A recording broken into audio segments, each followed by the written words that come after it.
Hi, this is Marlene with Miami Ghost Chronicles, and I want to welcome you to another episode of Stories of the Supernatural. Whether you're watching a video or listening to a podcast, please like and subscribe to us so that you can get notification of when a new show is released. Links to videos or MP3 files can be found on MiamiGhostChronicles.com. Go to MarlenePardo.com for information on new book releases. I narrate several podcast series that can be found on major podcast platforms and can also be listened to via Alexa, Sonos, and other home systems. Look for Supernatural Storytime for scary storytelling, Nightshade Diary for classic horror and adventure stories, Stories of the Supernatural for interviews with different guests on the show. If you want to get noteworthy news about the paranormal world, true crime, conspiracy stories, and anything that is just plain weird, just visit Stranger Than Fiction Stories tab at MiamiGhostChronicles.com or find us on Blogspot. I want to thank you for being part of my audience, and I think you are all wonderful. Hi, everybody. It's Marlene with Stories of the Supernatural. How's everybody doing? Good, I hope. I'm doing well. Everything is well here on the farm. I'm hoping I know I've promised this before. I'm hoping that I will get a video or at least pictures of my new chicks.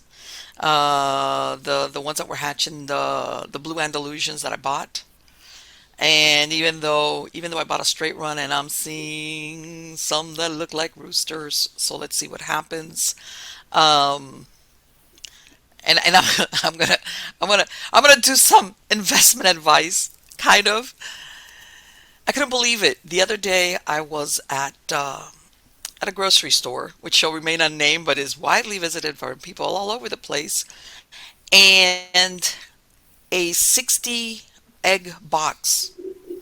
Okay, which I must have bought one time when my chickens during the winter that the laying went slow.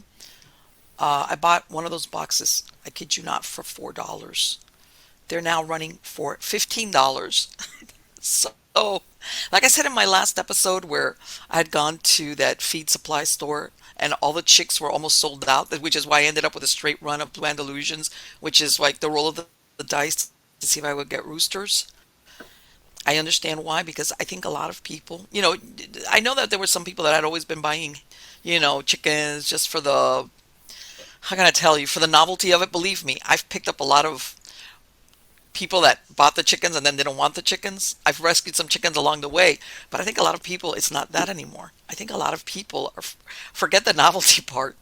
They're buying chickens, especially at these tractor supply, not tractor supplies, feed supply places, because over there they can guarantee the sex. In other words, where they're at, they can't have roosters, but they're willing to pick up a couple of little chicks that they know are going to be hens, because not because of the cost of eggs, obviously, but I'm saying that's a sign of the times, where people that normally would not have a chicken are saying, I need a couple of chickens to lay eggs for me.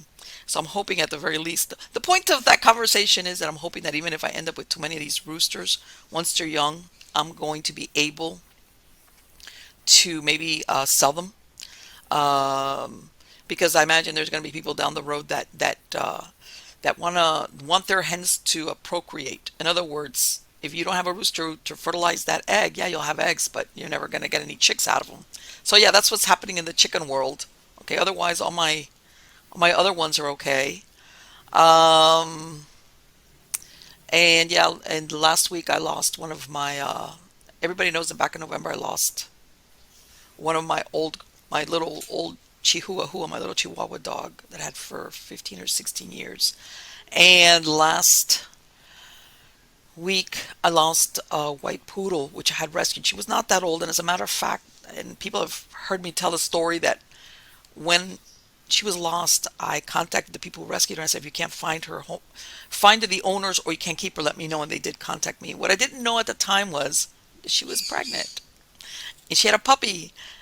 And I kept a puppy, and that puppy, before I was able to neuter him, got my other dog pregnant. So I had five puppies, and then anyway, the grandmother of all of them, there was something going on with her. She had always been really skinny, even though she ate, and then little by little, I don't think she was that old. And one last week, one time I put her on the porch with the other dogs, and when I came, she was passed away. One of those strange things. She wasn't in pain though, but yep. So now my pack is down to eight. and I hope to keep it that way. I can't, you know, I'm a real sucker for that. But anyway, let's get on to the oh, before I forget, do not forget to sign up for my newsletter. Okay, you go to miamighostchronicles.com or marlenepardo.com. You're going to find links to that, or you can also visit me at erie.news, not erienews.com, erie.news, and on there I've got articles and almost daily releases a podcast and video of just weird and unusual things that happen every day. God knows, there's a lot of that. Anyway, let's get on to the good part. And this is about the guest. The guest, this is a gentleman who, this is his first time here on Stories of the Supernatural. His name is Stefan H. Verstappen. He was born in 1957 in Toronto, Canada. He's a writer, a world traveler, an artist, and he's a martial arts expert. He has lived and traveled throughout China and East Asia. While in Asia, he studied oriental art, culture, and kung fu. Verstappen is a master of the Lohan School of Martial Arts and one of the few Westerners to have lived and studied kung fu in China.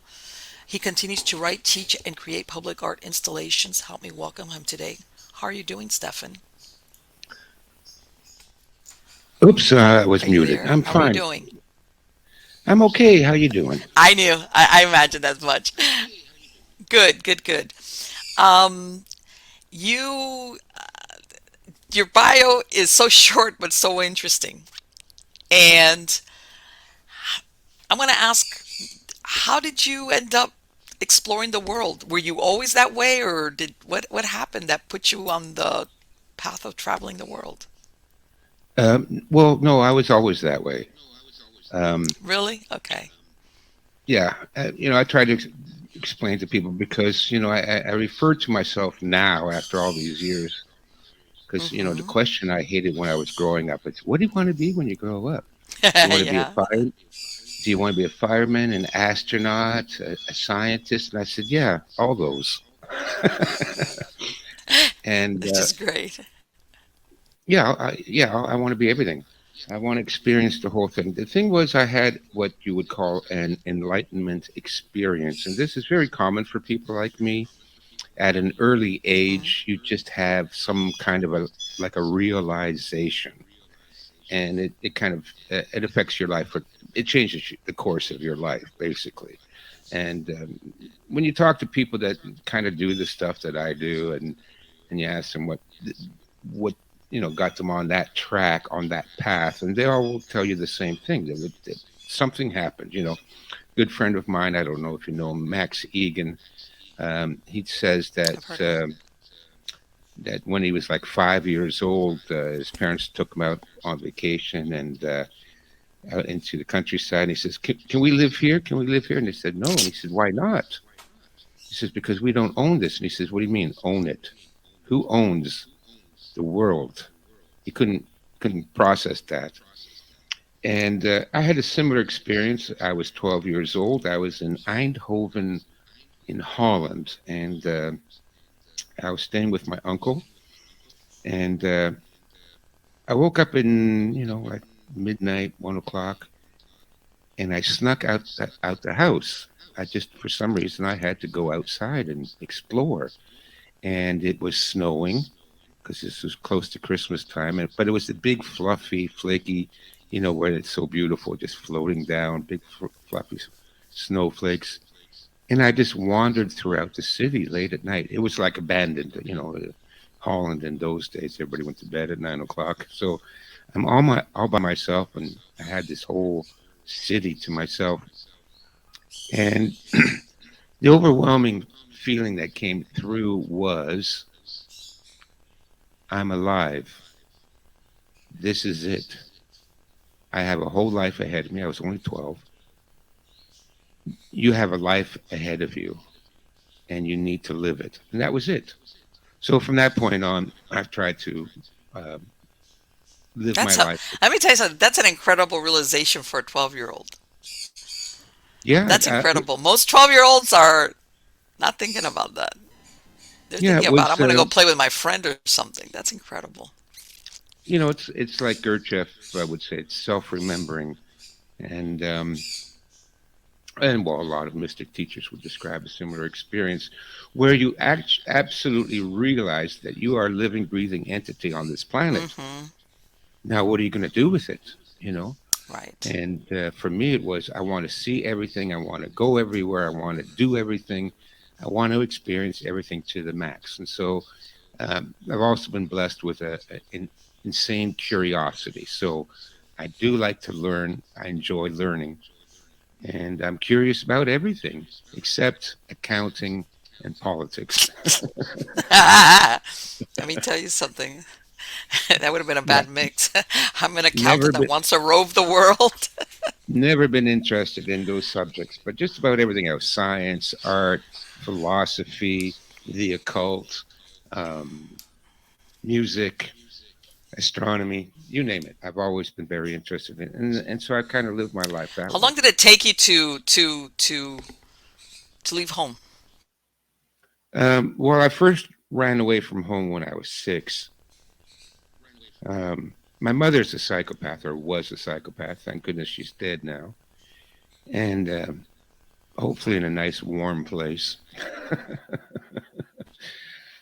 um, So, in other words, and this is what, what's incredible is that 12-year-old revelation about yourself and about what you wanted persisted. It stayed with you. yeah, absolutely. I never forgot it. I'm always trying to recreate the experience, and that's why I spend a lot of time Okay. walking alone, usually through the forest or along the lake. But I also like to explore cities too.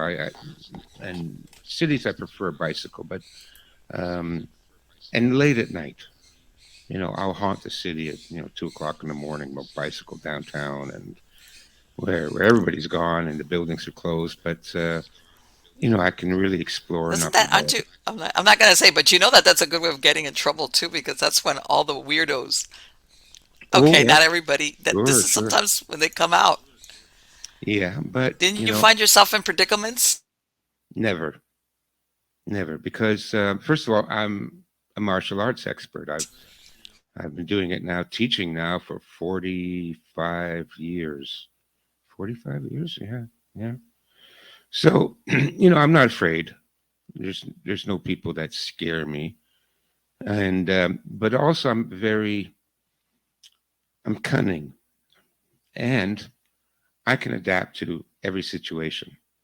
So if I run into a motorcycle gang, I know how to fit right in with them. If I run into a street gang, I can fit right in. If I'm, with homeless people, I just can fit right in. If I need to go to the, the bankers society or the bankers club, I can fit right in because I'm very adaptable like that, which is a quality of psychopaths, but it's something I learned to do. Backpedal a little bit to the point that I asked you, didn't that get you into predicaments because of that you decided that you would wander around town after hours? Um, Yeah. but and what happened? Or were you just one of these people that was? Because it sounds like you were also very how can I say, observe. You observed also what was going on around you. It seems that way. Oh, absolutely. Heightened awareness is key to it, but what I was saying, I'm very flexible. I know how to read people and I know how to Okay. adapt to every situation. For example, if I'm going to bicycle downtown, I also use disguises. So if I'm going to bicycle downtown, I will dress like a homeless person because that way nobody bothers you. It's a great disguise. I'll give you an example. I was going to go down. Are you in Canada? No, no, you're in Miami, right? Well, no, I'm not, I moved to North Florida about a year ago. So yes, but I'm in Florida. Okay. Well, I want to go see the fireworks at the Canadian National Exhibition. It was like a 30-minute bicycle ride, but because I'm going downtown and I'm going to be there late at night, I dressed in my what I call my homeless outfit, which is just raggedy old jacket, raggedy old pants. So I get down there and usually I bring a couple of beers with me, packed and nice. And I'm laying on the grass, waiting for the fireworks display to start. And there was another homeless guy there. And he goes, "Hey, buddy, how you doing?" I went, "Yeah, fine." He says, "You want a beer?" I had just come back from California at that time, and Okay. Marlene, I got to be honest with you. Of all my friends and family and the people that I knew here in Toronto, this was the only guy that offered to buy me a beer. He had him with him. So Really? yeah, like I get along with homeless people. I've always tried to help homeless people. I've hired them to help me when I'm doing my art installations, and when I lived in California, I would have them over. There's a few homeless people you get to know because they're always on the same spot on Main Street there, and Mm-hmm. I'd invite them over for Thanksgiving dinner, and that's just the kind of person I am because a lot of times it's not their fault. A lot of them, yes, are crazy. A lot of them are drug addicts, but a lot of them are just people that have, fallen on hard times. And for the listeners out there, Yep. you go a month without an income, and you see how fast Oh yeah. your ass ends up on the street, and it's not your Yep. fault. And then, yeah, go and ask your family to help you. Yes. Yes. Right. And Yes. so I thanked him. I said, "No, I brought my own beer." And he came over and sat down, and we watched the fireworks. And he told me all about the best dumpsters to dive and what are the warmest places over the subway grate to sleep at night where you get the hot air coming up. So, Yeah. but I can do that with everybody. I remember I walked into a bar one time. Stupid me. I usually have a rule about know your terrain, right? Know where you're Mm-hmm. going, know what the area is. I'm very tactical that way. I walked into this bar. To my horror, it turned out to be a biker strip joint. And just Oh then, boy. you know, and I'm coming home from work, and at that time I was working as a publicist, so I'm in a suit and tie and all that. So I'm the Oh, guy in the suit you and the fit right tie. in, huh? Yeah, and in the biker strip bar. So I look out the window because I always sit near the door. Again, it's tactical. I always sit facing the door, right? I never have my back to the door. And I see a stretch limo pull out. And sure enough, here comes um, the boss of the bikers. He's wearing his colors. I think they were Hell's Angels, and three strippers with him, and he comes walking into the bar, and son of a bitch, the guy sits down right next to me, and I'm thinking, oh my god. So I turned to him and I said, "How long have you been studying karate?" And he said, "What?" I said, "How long have you been studying karate?" He said, "How did you know I was studying karate?" I said, "I can tell by the way you walk." Blew the guy's mind. He just, what the? And then, I told him, I'd spent years in China studying Kung Fu. I can tell. Well, my God, he became my best friend. All the drinks were on the house, and arm around me, and he's calling the other strippers over. This guy is a master. He could tell just by the way I moved that I had invitations to go into limo and snort some coke and go with the strippers and all that. So Yeah. what I mean to say is I know how to fit in, right? But you know And what? Lady Luck was on your side because thank God he was studying karate. Because yeah, but I maybe. could tell he was, right? No, So no, but I'm saying, if what yeah, if he hadn't?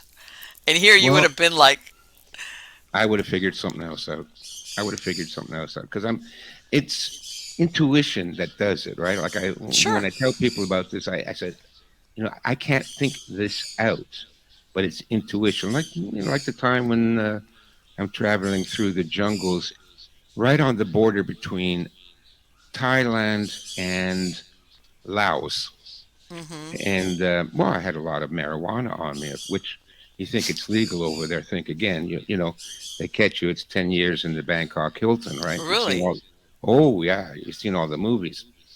So, but we were way out in the jungle. I wasn't worried. We were so far from any civilization. Then, son of a bitch, suddenly out of the jungle come 8 guys in army drag carrying machine guns. Oh, And we were traveling in a tuk tuk at the time, which is a Nissan 4x4, but the back seat is converted to, they put a couple of benches down. And so it was me, my buddy, and four Thai women that were coming back from groceries. mm-hmm. And so they come out and they start going through the baggage, our luggage, right? I have my marijuana in my bag. I only carried a carry-on bag, and for sure they're going to find it. And we're me and my buddy were shitting ourselves. And you know how it's hot there in Thailand, the humidity and everything. We're sitting there in the back. When when the tuk tuk was moving, it was nice and cool. And now it's stopped, and then Mm-hmm.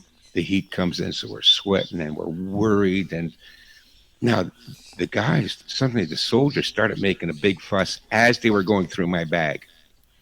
They were there was a commotion, yelling going on, and they all backed away from my bag like there was something dangerous in it.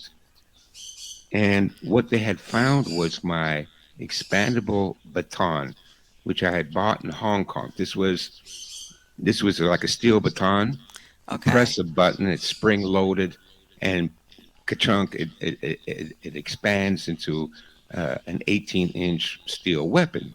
Right? Okay. They thought it was a grenade. They hadn't seen anything like it. Oh my God. Well, because that's why they all backed away. They all made a big Oh yeah. circle. For a minute there, I was like, wow, they're really impressed by a baton. So they're thinking this is an explosive. Oh Yeah, like a boy. pipe bomb or a grenade. They've never seen anything like it. So they're all freaking out there. And again, this is all instinct. So I went into what we call playing the fool. It's a strategy. It's a very good strategy. If you're in real danger, it's called feigned madness or playing the fool. And so I got out of the tuk tuk, and we had hired a guide, Utai, to lead us into because we were looking for a shaman, one of the Karen shaman up in Laos, and we'd hired this guy to take us way up into these remote villages, and Utai saying, "Don't get out of the car! Don't get out! Whatever you do, don't get out!" No, I jumped out, put my hands up in the air, and suddenly, 8 machine guns raised up and point towards me. Right, I Oh. startled them. Right, I said, "No, no, it's not a bomb. Let me show you." And I went over and they passed it around. And suddenly, one of the guys in perfect English, okay, said to me, "Why do you have this?" And I said, "Well, we were warned that if we came up into this area, there were a lot of bandits," which is true. It's the Uh-huh. Wild West up there, right? And I brought it for protection. He translated it to all the other soldiers. Well, they started laughing their asses off. Is there a thing that you're They, trying? Okay. yeah. Well, later on, I found out once we got up into the mountains there, everybody had a machine gun. Right. I was gonna say it was like, yeah. Good luck on that. And let me ask you, were those soldiers were they looking for drugs or were they just randomly stopping No, they were anybody? looking for drugs. It They was were. Oh yeah, Thai Border Patrol. No Okay. insignia, so you couldn't tell who they were.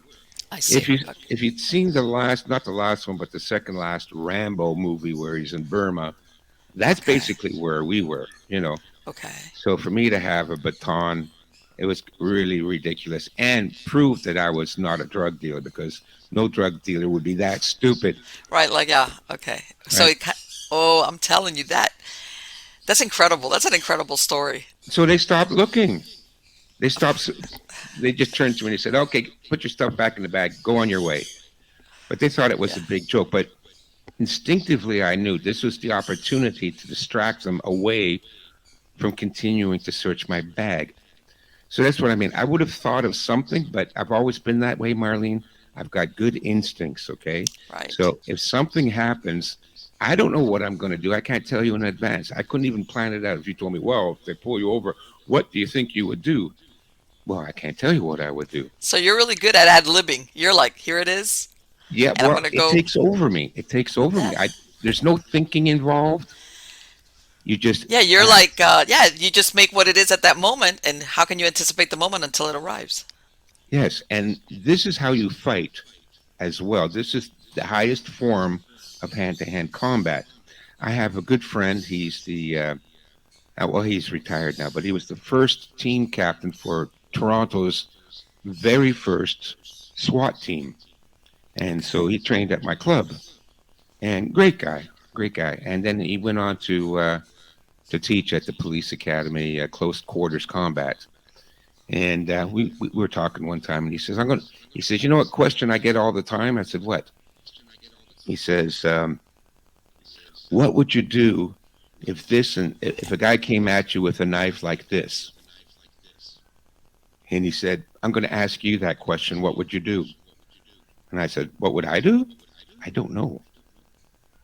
I'll know if it happens. No, because you have to react Right. instinctively.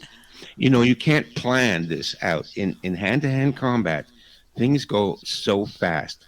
So you can't say to yourself, oh, well, if he attacks me with a knife, I will do a low cross lock, and then I'll do a wrist lock, and then I'll hit him in the head.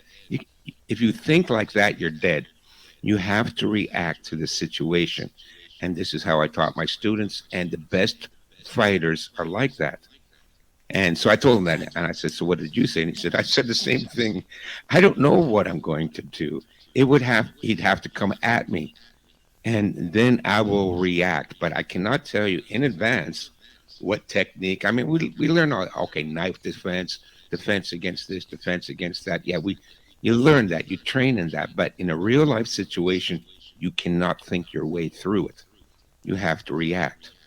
I'll give you one more example about instinct, Go ahead.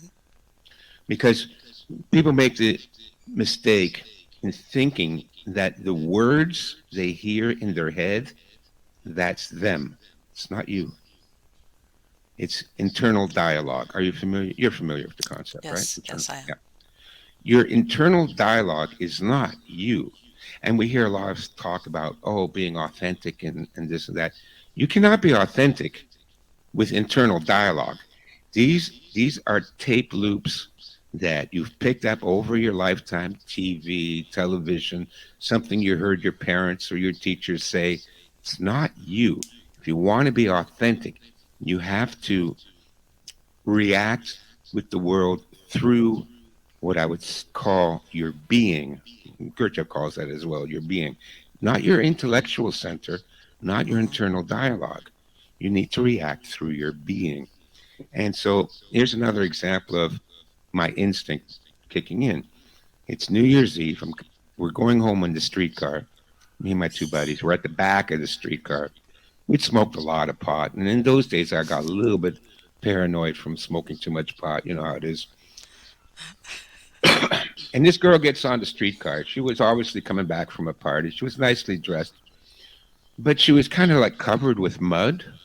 So she had either fallen down, because this was wintertime, in Toronto it's snow, and the gutters are full of mush and things like that, or a car had splashed her or something like that. But she was hammered, and she's walking down the streetcar towards the back.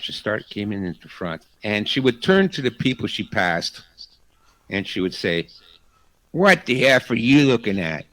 You at you effing fag. What the All F are you right. looking at? And you son of a bitch, mind your own effing business. What the F are you looking at?" And so every person that she passed, she would turn to them and swear and cuss them out and things like that. And and in the background you heard murmurs, "Oh, F you, bitch," this kind of stuff. And now she's heading right towards me, straight towards me, right?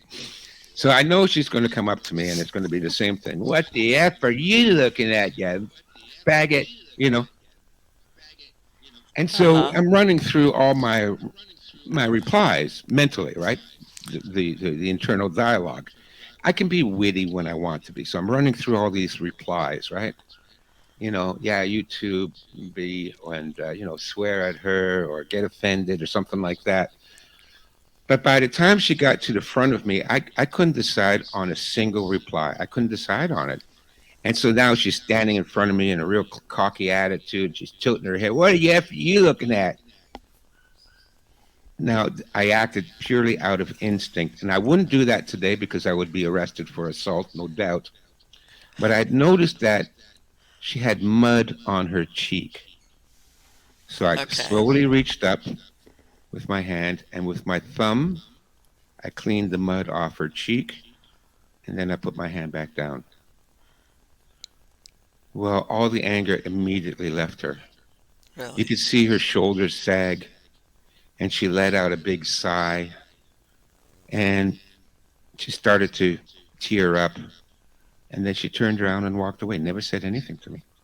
Now, in hindsight, now that I'm mature, because back then I was a young guy, you know. But in hindsight, I know she was suffering. The reason she was yelling at everybody was because she wanted people to hate her, right? Because she was punishing herself. You know, it's Right. psychology. So she was living off the animosity of people that she would inflict on purpose. Who knows what happened? Maybe her boyfriend dumped her or something like Could have been that. anything. And you know, she got drunk, she fell in the mud, she's covered in mud, and so she hates herself, and she wants to, you know, draw that kind of hatred towards it. Now looking back on it, that's what I would think, but I couldn't think that at the time, and I don't know what possessed me to do that. I just noticed she had mud on her face, and I cleaned it up, and immediately her demeanor changed. You know, all the tension went out of her shoulders, right? The fighting stance, Defiance. the defiance, all of Defiance. that left her instantly. So that's instinct. Yes. Now, when I did that, I was being authentic. I Sure. was acting from my being. It wasn't me going, "Oh, how can I take control of this situation? How can I manipulate this Right. girl? I should show her kindness because then I'll diffuse her." None of that stuff, right? So that's what I'm talking about by instinct.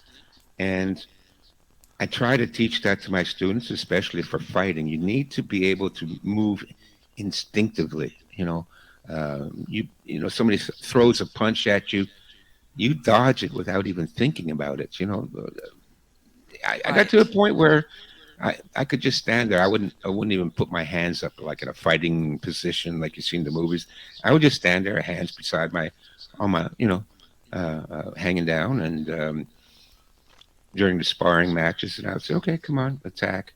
And all I had to do was like twist and turn and duck, and they couldn't hit me. I didn't have to block or counter strike, and it's what I called eventually my impenetrable defense. But to do that, you need to have awareness. You need to diffuse your focus. There's a way of focusing your eyes that will help the instinct, so you don't focus on details. Remember Hmm. those printouts?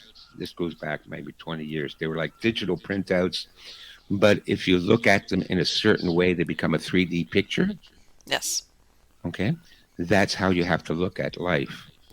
It's what I call diffused focus. It's like a gestalt. You take in the whole picture. You don't focus on the details. You don't get lost in details. You see everything around you. And that seems to stop the internal dialogue. And then you can react instinctively. And when you react instinctively, you're reacting from your being. And now you're being authentic. I'm reacting from my heart and from Right. my You're not belly, overthinking it. You're not overthinking not it. overthinking it. And you know what? I imagine for your opponent, it kind of throws them off because they don't know what to expect from you either. Because if you're just standing there, it's like, okay, what's he gonna do? You know. So it's like that's a real good head game there. It's Well, like, it works that way too, but you're right. They don't know what to make of me. They really right. don't. No, but listen, it's a cheap trick because I know distance. If you're further than 6 feet away from me, you can't hit me. So even Hmm. though a lot of times they'll throw a kick, I already know it's not going to reach me. You're 6 feet Okay. away. You don't have 6 foot long legs. You have 4 foot long legs. So kick all you want, punch all you want. I'm just going to stand there. I don't have to block or do anything because I already know you're too far away to hit me. If they were to come in close enough to actually hit me, okay, maybe then I'm going to start blocking. But up until Okay. that point, I don't have to do anything. But you have to have a good sense of spatial relationships, Hmm. your 3D space around you. And until they get into my what I call critical range, uh, if they're Right. not if they're not inside critical range, I've seen this many Sure. times. They'll Right. kick And there. it's right because also because you know, like you said, your understanding of how close does this person have to be to me to either reach me with their leg or their Yeah, foot from where they're at. that's right. And most So, people don't are not that quick on the draw for that. well, it comes from years and years of training and Sure. understanding the distance. You get to learn how to I mean, it got to the point where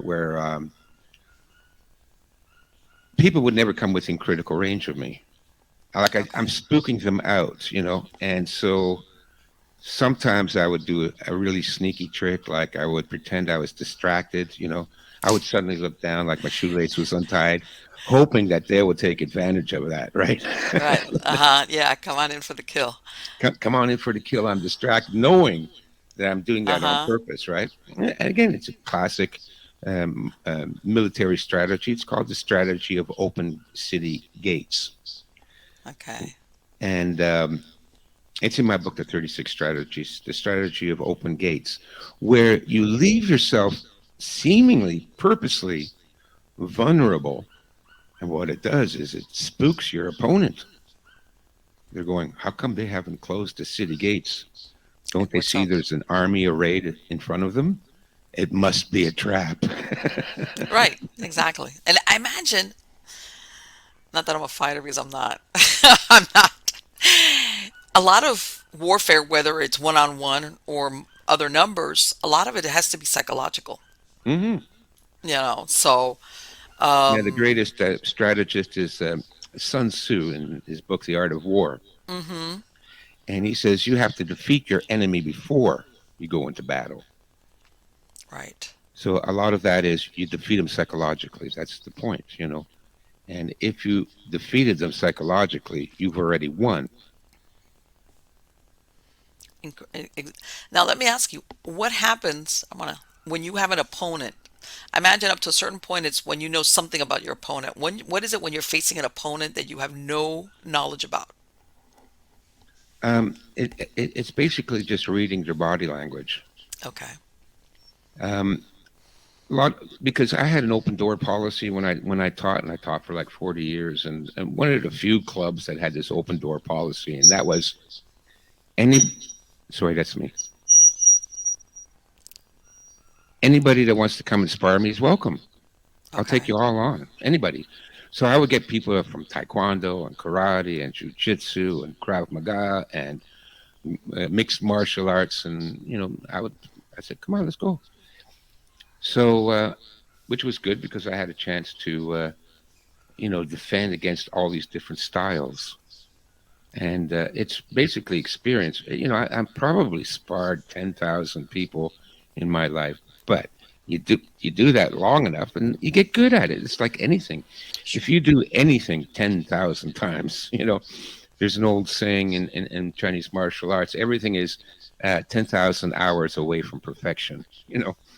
Let me ask what I'm going to ask you because uh, uh, uh, uh, uh, for my listeners, which are not, what happens? Because, like you said, this is a setting where you said you would welcome all comers, Yeah. regardless, whatever their school of fighting was. But what about the person? What if you're on the street?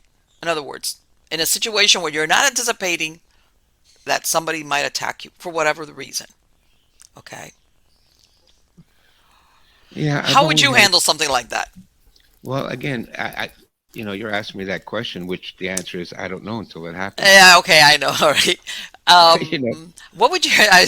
Because sometimes, you hear a lot about, um, and exactly like you said, people will sometimes think, well, if that happens, I'm going to do this. I'm going to pull out a gun, or I'm going to put out a taser, or I'm going to put out a this, right, or my pepper right, spray, or you do all these scenarios in your head, okay, yeah, until or I'll pull out my phone and I'll shine the light in their eyes, something along those lines.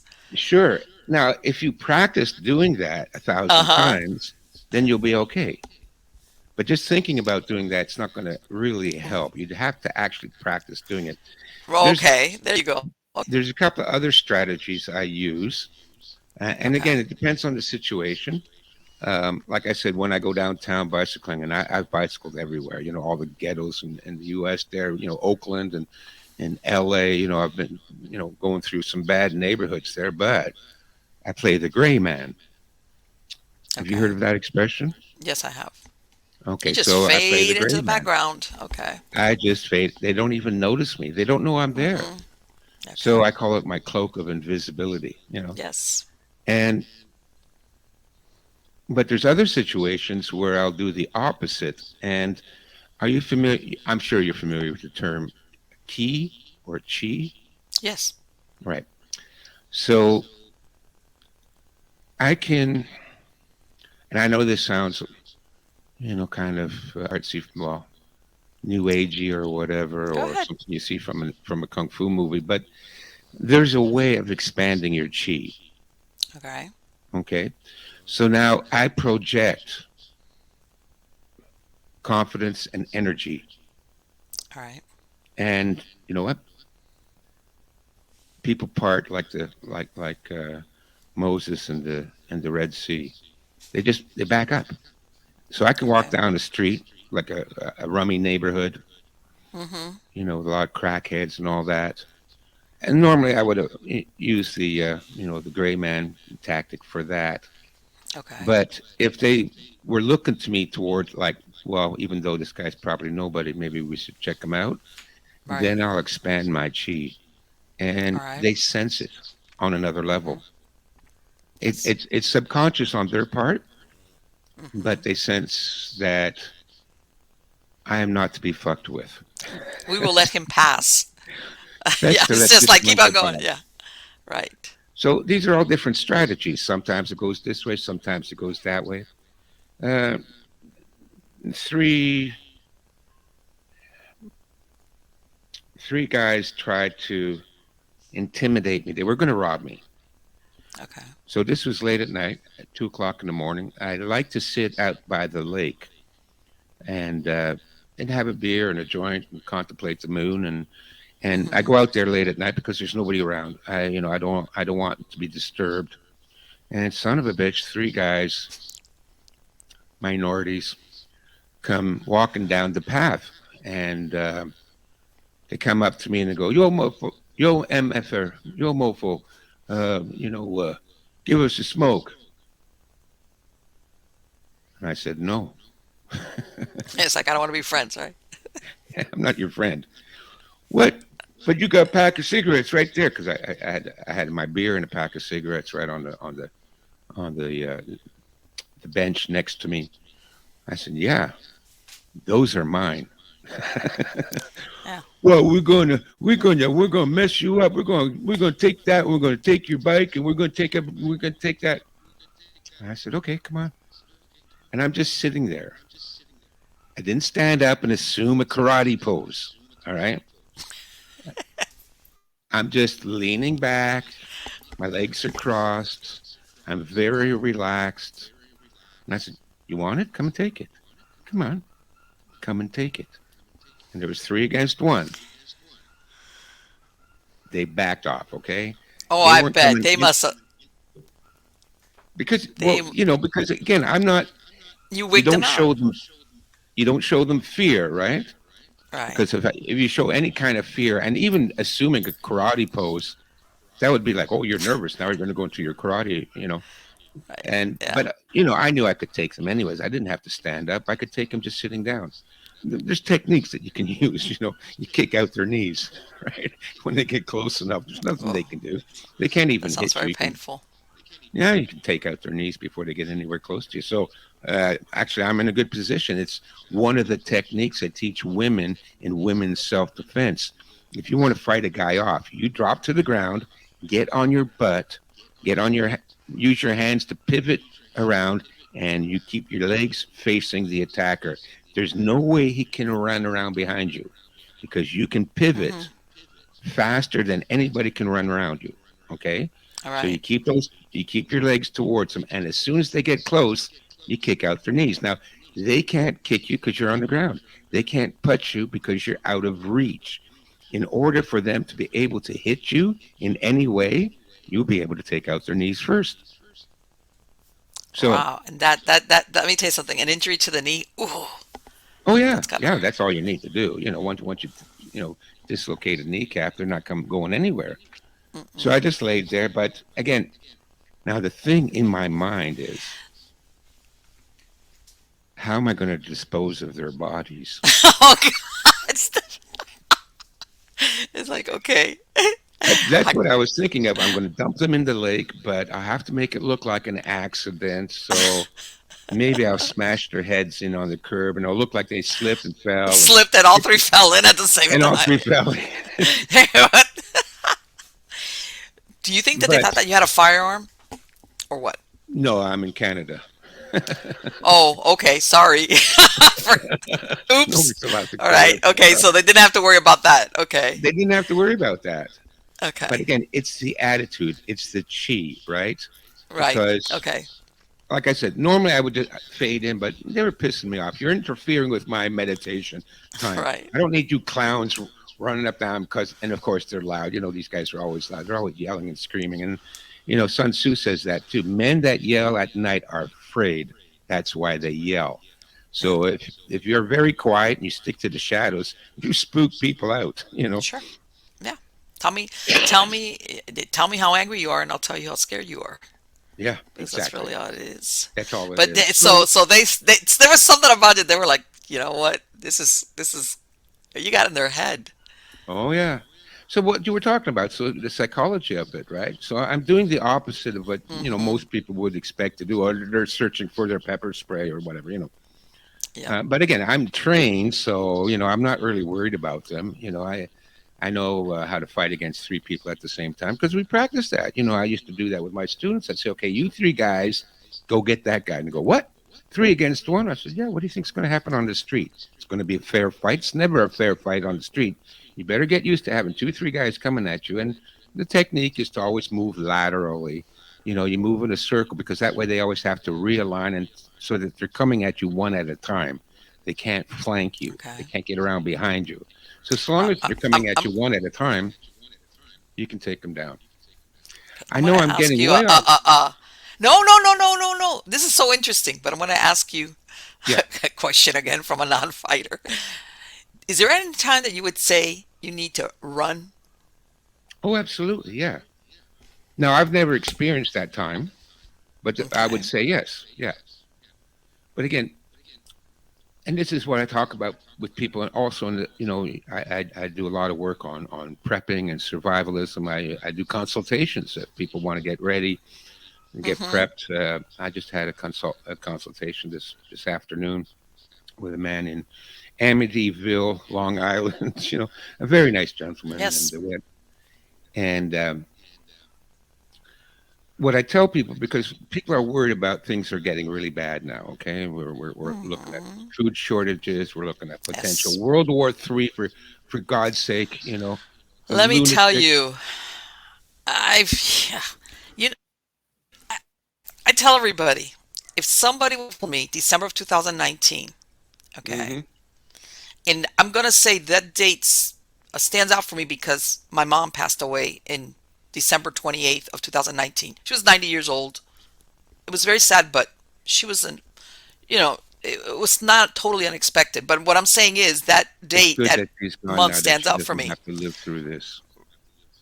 Right. That As she a matter of doesn't have fact, later to. on, with what came afterwards, I was Yeah. like, sometimes the timing on these things are better that you don't realize at that moment Yeah. because I had her in a nursing home and everything, and I'm the only child and whatever. But what I'm saying is, to me, that's how BC, AD before Christ and whatever AD Anno Domini. Well, that was Yeah. my cutoff point. I said, if at that moment somebody would have said what was going to come starting in the spring of 2020 Yeah. and She everything never that would came have. after it, I would have said, "Oh, you're crazy." Yeah. No, that's not. Yeah. No, people do that. No, and saying it's okay. No, Yeah. and wow, Yeah. I know. Look at what wow, happened in two uh years. huh. All our In two freedoms are years. So gone. anything that you say, which would have sounded far fetched back in December of 2019, unfortunately, now is very, very likely, Yeah. and it's unfortunate to So think that. so people are rushing now to buy food and buy Hmm. guns and Yeah. get ready and fortify their home. But what I tell people in a survival situation, the key, the most important weapon you have is your mind, your instincts, your ability to react, to read a situation. And again, it's being cunning. And if you are cunning, you can survive anything. You can survive these attacks. You can survive muggings. You can survive people wanting to fight you or people wanting to break into your house. It's difficult to teach cunning. I did a lot of research when I wrote my first book, The 36 Strategy. I spent a lot of time researching, and this research will tie into what we're going to talk about later with Mm-hmm. psychopaths. But Right. I read military history, all the wars, the battles, and the lives of the Mm-hmm. kings and emperors and shoguns, and boy, these were ruthless people, Yes, they were. and the strategies were yeah, they were cunning and ruthless, and then you start to get a feel for it. So you need to read a lot of history, a lot of examples. I also read like lots of books on con artists, how they perform their cons and tricks. Three card Monte Mm-hmm. and soap, the dollar and the soap business and the phony gold mine. I read all about Ponzi and all these con artists, how they fooled people. So you get a sense of street smarts, and you get a sense of how cunning people are. Then you need to match that level of cunning. At least you need to be able to recognize what you're dealing with. And so long as you're cunning enough and ruthless, and people always think when I say ruthless, I mean like you got to be mean. No, you got to be ruthless in that, somebody comes up to you on the street and says, "Hey, can you give me a light for my cigarette?" Look, that's a setup for a mugging. Everybody knows that, right? Mm-hmm. But a lot of people, especially Canadians, oh, sure, I think I got a match in my pocket. Hold on a second. No, some stranger comes up to you on the street and asks for your light. You see, I don't have one. And then you step Right. around them, right? And you step around them sideways because you want to be able to see who's behind you. Because nine times out of 10, there'll be somebody behind you. Do you think that, and I hate to say it, but do you think that a lot of modern, when I say modern living, let's go for the last 50, 60, 70 years, they've kind of dulled that instinct for self-preservation because basically that's really what it boils down to. Yep, Self-preservation for yep, yourself, for your family, for your children, for whatever. In other yep, words, it's been dulled because they've put adjectives, ugly ones, like you're ruthless, you're this, you're that, you're suspicious, you're paranoid. yeah, When people would normally say, why are you coming in so close to my body space? Like you said, you're asking for a exactly. light. Yeah, Where people now, like you said, are like want to be Mr. or Mrs. Friendly. Yeah, sure, here. Where once upon a time, maybe 100 years back or 80 years back, they would have been like at the moment very wary or not let that individual get close to them. So yeah. it's And almost then like again, we've been defanged. oh, absolutely, absolutely, Marlene. Listen, Charlotte Iserby, I'm sure you're familiar with her work, The Deliberate Dumbing Down of America. I've heard of her. I am not familiar with her work per se. I have not. But anyway, go Well, she ahead. made a very good case that the educational system has been causing, Yes.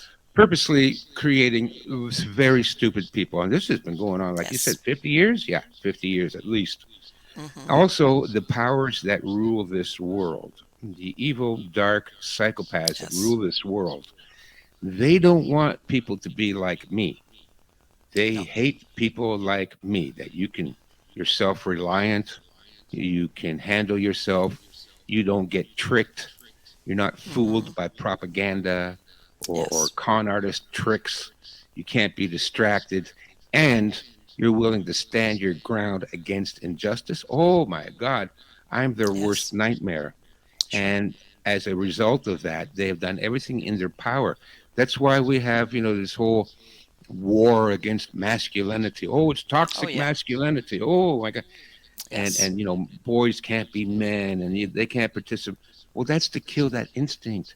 Sure. That's to kill the ability to think for yourself and react and stand up for what's right. And they do that on purpose. And they have Sure. bred.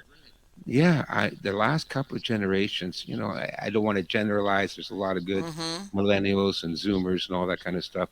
There's a lot of good people out there, but the vast majority have Right. no clue anymore. They don't know how to build a fire, how to change a tire. They. Let me tell you something. They. And I know that changing a tire is more complicated nowadays than it was once upon a time. Yeah. But, in other words, sometimes it's not like before, like where you would just, jack up the car and undo sometimes they hide the tire somewhere in the body of the car. I get it. Yeah. But like you said, something where before 80 or 90% of men would know how to do that, Yes. among other simple tasks, Yes. they don't. They don't. They have no idea. They're like, and the reason why I know this is once upon a time I used to dispatch for the state troopers Oh, okay. in So you know. Florida. Yeah. And, you know, we would get a lot of calls for, people stuck on the highway. And they also Hmm. had something called here called the Road Rangers, which is Yeah. because once upon a time in a galaxy far, far away, the troopers would actually change your tires for you. But this was many, many, Yeah. many years ago. But now they Yeah. have these Road Rangers, which they go and, if you need a tire change or you run out of gas, they give at least get you off the highway or give you a gallon of gas, whatever. Bottom Right. line though, I would get all these calls for men, okay, who it's not that they didn't have a spare tire. They didn't They know just where it was. they had no clue, none, and this Hmm. was a lot of them. So when you say that, I understand firsthand how accurate that was. Yeah. And yeah, and I don't know. I think of my uncle and my grandfather and things like this that they knew how to do stuff. They at least Exactly. they knew how to build stuff. Kind of. I'm not going to tell you they were architects or builders. I had one uncle that he was in construction, but they they had this thing where they tried to figure stuff out. Yes. And They can basic stuff figure it around the out. house, they would do it. And nowadays, they're like, yeah, they'd be like, unless it was like something like they'd say, okay, this is not a, but no, and nowadays that's gone by the wayside. Yeah. And That has gone by the that's on wayside. purpose. That's Um, to create a docile, yes, weak population that is easily manipulated, and that's what you see now. yes. Yeah.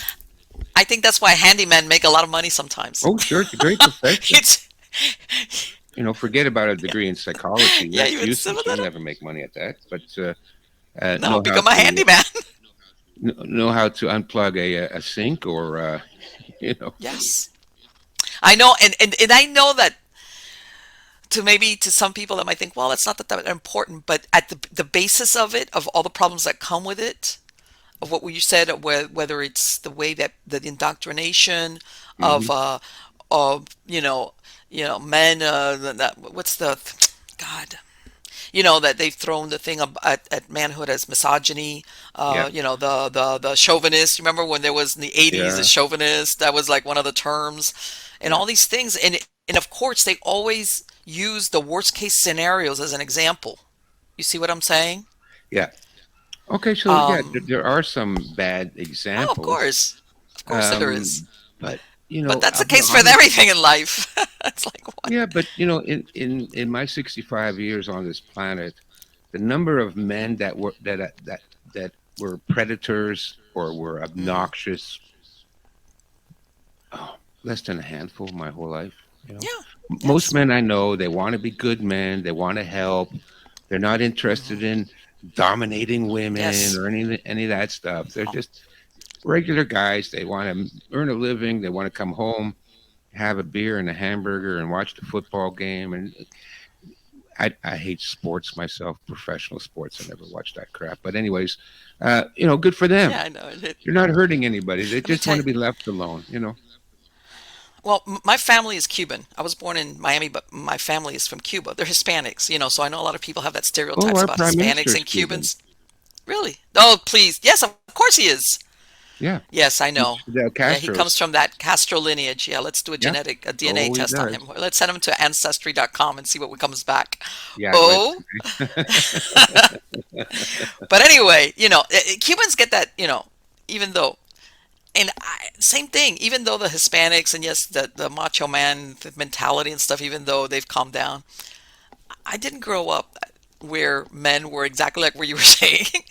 yeah, Were yeah, yeah. trying to like, hey, be, misogynists or anything. And I, I grew up surrounded by men, family members, Yeah. And by okay, who macho were, Hispanic, you know, By the way, I Yeah, love. you know what? It may be their portrayal, but within their family,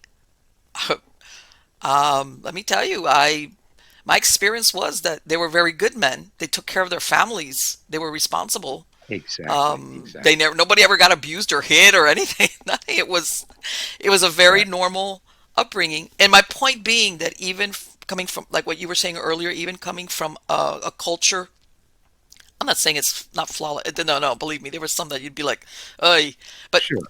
I, I never saw or experienced anything like that. That existed, of course it did. Of course it did. Yeah, But exists in like every what you were culture. saying, when you make it look like everybody's like that, or every Yeah, man is like that, and yeah, unfortunately,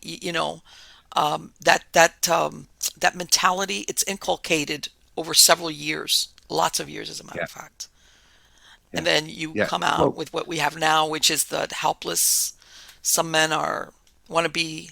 It's more important to be nice or yeah, good guy, than be yeah, effective. I hate to say it, yeah. but I'll give you an that's. example Go ahead. of toxic masculinity. I was coming home one night and I was at the subway station. It was probably like 2:30, 3 o'clock in the morning. There Hmm. was me and six women standing on the platform, and the women were spread out over 50 yards, right, and me at one end. And well, the subway train was late. It didn't come. And then it's supposed to come every 8 minutes. 8 minutes go by, 16 minutes go by, 24 minutes go by, 31 minutes go by. No subway, and there's nobody there. It was like a what do you call that?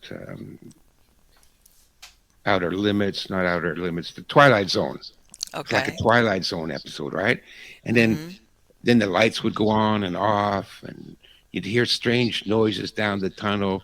Well, this went on for an hour and a half. We didn't hear any announcements. Nothing was going on. It was like a horror movie, right? Okay. Suddenly the world is empty. The trains aren't running, and there's nobody around, and there's no announcements. Well, after an hour and a half, all six women were within 3 feet of me. I bet. I bet. Of You know, course. they At the slow. beginning, they were standing down the platform, and little by little, it shrunk down. Exactly. It was like little by little, like because the longer it took for the train to arrive, the more nervous. I mean, I was Oh, of getting a little course, bit. they're thinking.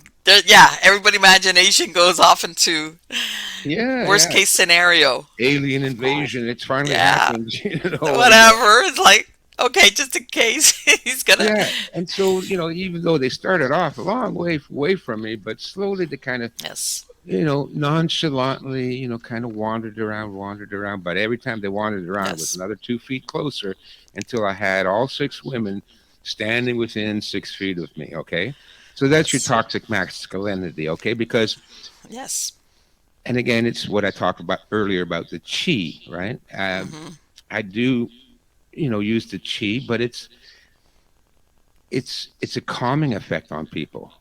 People know that Yes. I'm strong and gentle, and that's very comforting to be around. And you know yourself, if you were, Hmm. it was a stormy night, and the lights went out, and the windows were rattling, and lightning bolts were striking around the house, and all that, and you had a strong, quiet, gentle man, you would Sure. feel a lot better, right? Sure. Of course. Yeah, yeah, Especially if I hear a noise outside. yeah. Yes. But that's what No. it is, So It's like, yeah. I, of course. Of course. Of course. It's one of these things that um, it goes without saying, where you always want to how can I say, especially in situations like that, but sometimes your imagination goes into, sure, the dark places yeah, yeah, or anything, or of course, absolutely, you want to feel like, okay, it's even though sometimes instead of this person coming looking to you for you to be the one, unless it's a child, of course, that's different. yeah, Okay, for you to be the one with the solutions or the that you have that as an adult woman to go to. yeah. Absolutely. Yeah. Absolutely. Of course. And, Of course. I'm That goes without saying. a rugged That looking goes without guy, so I saying. don't look like a wimp, and I'm very calm all the time. Uh, I'm a stoic. You can't piss me off. You can't. Well, other than the government, which pisses me off all the time. But you can come up to me, call me names and all that. I don't care. I'm not gonna rise up to that stuff. Well, So, you know what? The one of the things that you were discussing about what you were talking about earlier about what seems to be brewing around us, hmm okay, regardless of where you live at, whether it's the US or Canada or anywhere. Um, I think for the first time, a lot of people that normally wouldn't pay attention to this are paying attention. hmm Um, because, for lack of a better word, they had their head stuck in the sand. yes, They were absolutely. lazy. How's that? Yeah, Lazy. It's like whatever. and scared. Um, and scared. Well, now they're Yeah. scared, but I hate to say it, but a lot of what's happened, we have no one else to blame but ourselves. Oh yeah, Okay, yeah, but here we yeah. are. In other words, okay, here we are. Whatever. Um, and there's people that, and I'm sure there's some people that are still like out there, like thinking, the aliens are going to land and save us or something like that. But Uh-huh. I'm sure you know that there's some out there that think that uh, that have it scares them to be responsible for themselves and for their safety. Yeah. And It again, scares them. yeah, and it's easy to blame people for that, but I'll be honest with you, I'm very forgiving about that because I know the reason they are like that is because they went to public school Hmm. and because they watched television and because they went to college. That's why they're like that. Yeah. They've been programmed that way. They had no idea. Nobody warned Yeah. them that they were going to be programmed into being terrified Yeah. little ninnies. And that's what the result. Well. So it's easy to say, yeah, look, they're afraid and they're stupid and they're not awake and all. Yeah, it's true. They are like that. But Hmm. ultimately, the responsibility is the people that run this world. Listen, if I was in charge of the education system, Well, let me tell you, I would it's design programs where, all the men that came out of college would be like me, confident and strong and caring and kind and have skills and not be intimidated by things and self-reliant and work it out yourself, um, if I was in charge right, of right. running education. Well, the thing is, this is it's once upon a time. I mean, I went through 12 years of Catholic school. Mm, yeah, I went through that, but the the how can I say it? Once upon a time, because I had friends that were in public school, and you had, especially, they had woodworking, they had different programs, and back then they didn't assume that you wanted to go off to college. There were trade schools. right. There were options for Yeah, especially men yeah, to go into, so that you didn't go for you had options depending on what you like to do or what your aspirations were, yeah, and all of that has disappeared. All of that yeah, yeah. has disappeared. No, when I grew up, that was the options Where we had before you too. could apprentice for whatever the trade was, Yeah, um, they people, and I'm gonna put in my because I moved up from Miami about a year ago, and through the years, a lot of Cubans have ended up in Miami, and a sure. lot of what they call the rafters. And my hmm point being, a lot of these people were born in and raised under communist rule in Cuba. All hmm right, and you want me to tell you what they, that myth? It's not a myth. I know some people are going to upset that they say, "Oh, follow your passion; it'll make you money."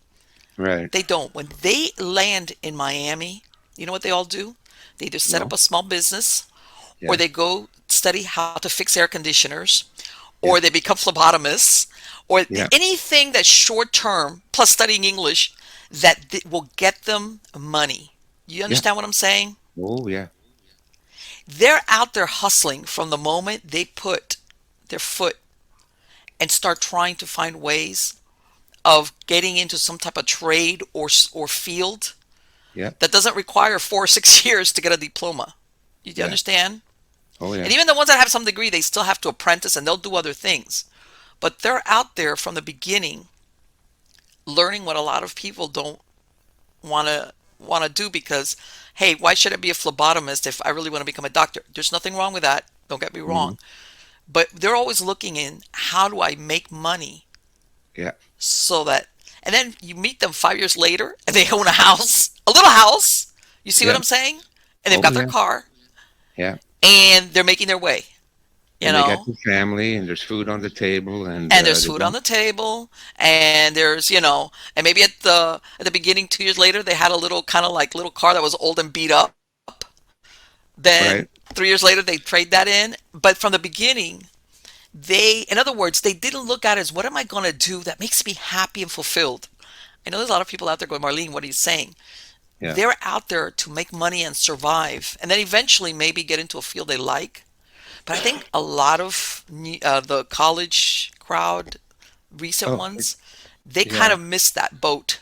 They, Yeah. it's like, go out there and hustle and make money, and you know, and of course, now there's a bunch of them running around with this huge financial debt because of their student Oh, yeah. loans. All Yeah. right, because of that. Yeah. And what was it?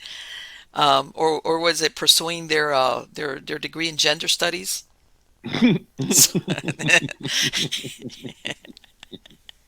you know, which turns out to be as useful as if you had a degree in macrame. But Yeah. things like this, and here we are. But here we are. We could say discuss all the reasons why we are Hmm. where we are with our millennials or whatever, and why a lot of them are wigged out, Yeah. and some of them Yeah. are finally paying attention. And one of the things I wanted to talk about, among other things, is that you detailed the how can I say the behaviors that you see with people that are psychopaths. Right. And the reason why I bring this up, and I mentioned it earlier before we started recording, is I think a lot of people are surprised to see how many psychopaths are actually running around and hold Yeah. important positions. All Yes. right. And many make the mistake of thinking psychopath as in Dexter. It's a guy running around killing people. Hmm. Yes, there's some of those, but not all are serial killers. As a matter of fact, a lot of them are not serial killers. Yeah. And they know how to behave certain ways in society to get away with it. But if you could talk about that, Stefan, as far as what are the how you could tell if you run across one.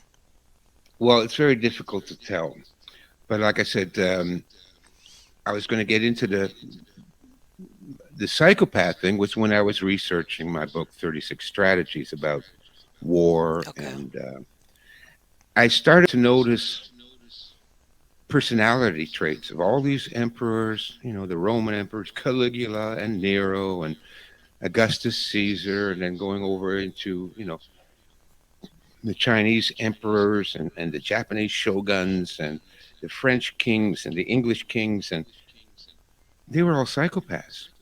But what really hit home to me was reading about World War One, because I realized that the generals and the politicians that on both sides, but mostly Mm-hmm. on the Allied side, okay, the British and the American and all that, this whole trench warfare that they had set up made absolutely no sense from a strategic point of view. I would never, if I had been in charge, I would never have done that. I would have no trenches. That's not how you fight wars.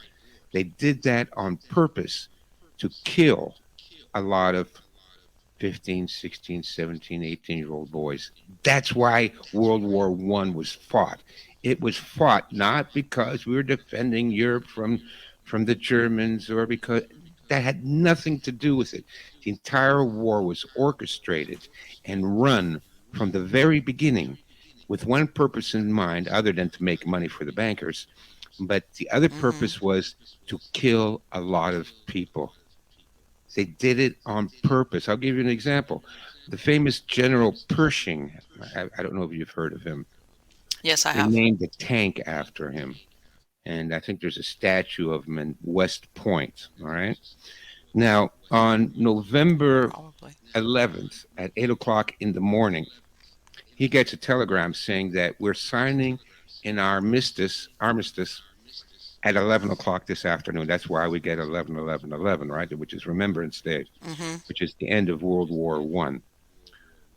So basically, in 3 hours, the war is over. You know what this son of a bitch Pershing did? He ordered his men out of the trenches to make a full frontal assault on the Germans, But head why? on into the machine guns, resulting in, I forget how many, what the number was, 3,000, 4,000 casualties. Knowing that the war is going to be over in 3 hours, that this hell was coming to an end, and knowing that every time you ordered your men up over the lip of the trench, and they had to, race 200 yards across no man's land through barbed Mm-hmm. wire and mortar fire and machine gun fire, and they'd been doing that for 4 years, and it resulted in nothing but thousands, hundreds of thousands of deaths. 3 hours before the war ended, he ordered his men to go and attack the Germans. And you Now, know that that he is a knew. psychopath. Okay. Now, he's Yes, not it a is. serial killer, Right. but he's a mass murderer Yes. because, as a psychopath, he was able to get into a position of power in the military. And then when you Mm-hmm. have these people in positions of power, they don't have to go. How many people does a serial killer? I think, the record is something like 40, 60 people. Right. You get these people in government, they're psychopaths. Now, they Yes. don't personally kill everybody, but they arrange it, and that They blood on their manipulate hands. circumstance. Exactly. And so that's what this guy did. So the I war did was not know over. He that. wanted to kill another 4,000 of his own troops. Yeah, These were that's it. American boys. And think about a Norman Rockwell painting, right? How Yes. Norman Rockwell portrayed American life in those Yeah, the times. Americana and all that. Yes. The Americana, the wholesomeness, and understand that a lot of these people, a lot of the soldiers, they were farm kids. Yes. They bought They into went the off. They were thinking of war in a very like romantic. What's the only word I can think of? Romantic way absolute, of going off to war, not knowing really what was waiting for them. not knowing what was going on. They had a romantic and naive, of course, but they bought into the propaganda because all war propaganda is the same. Yes. Even today, Yes. let's go out and defend your country and save, and the girls back Oh, home will love you when you come back with a medal. right. Uh, you Yes. know, they buy into all that propaganda. So these were just farm kids. They were young Yeah. boys. And they had they that mustard, the use of the mustard gas and stuff like oh, that was which was horrendous. the Uh, entirety of World War One was a horror show on all yes. levels. And of course, most of the injuries were facial injuries. These were because they were peek up over the trench, and they'd have their nose Hmm. blown off, their face blown off, half their head blown off, and they'd survive. But then the rest of their life they have to go around wearing a mask, Right. right? Because Exactly. half their face is Exactly. gone. Yeah, there was a And lot of psychological trauma also. A lot of them came back very traumatized. very traumatized because, oh my God, look at they would go to bed at night and rats would be eating their face. I mean, it was. Hmm. And when I read the World War One history, that's when I knew that it was psychopaths behind that. That's when I started my research into psychopaths. What are these people? What who could do that to their fellow men? What are they? And that's how I discovered psychopaths. Now, psychopaths are very difficult to spot because a lot of times they're very charming. That's why they make good politicians. They're almost all compulsive liars, right? So Yes. when you see all these presidential speeches and their campaign speeches and all that, oh my God, not a word of truth has ever passed their lips because they're psychopaths. They're good at lying. You and I would blush if we told the Right. kind of lies these people tell, but they don't blush because they're psychopaths. They have no shame, no conscience. So they can do this, and then other people go, well, how could he lie that much? He must be telling the truth. No, no, he's not telling the truth. He's a And don't they psychopath. learn also how to mimic regular emotion for the benefit of Oh, others absolutely. so that they They don't do that fall under from an suspicion? And they do that from an early age, psychopaths. They, Yes.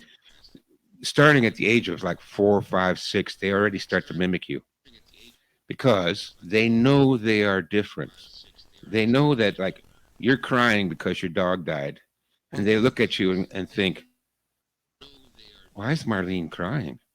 It's just a stupid dog, right? They don't get it, but they know that they have to imitate it in order not to stand out as a freak. So at an early age, they start, oh, Right. Marlene's, All they have to do is get one or a couple like weird glances. They realize that. Ooh, you that's know. right.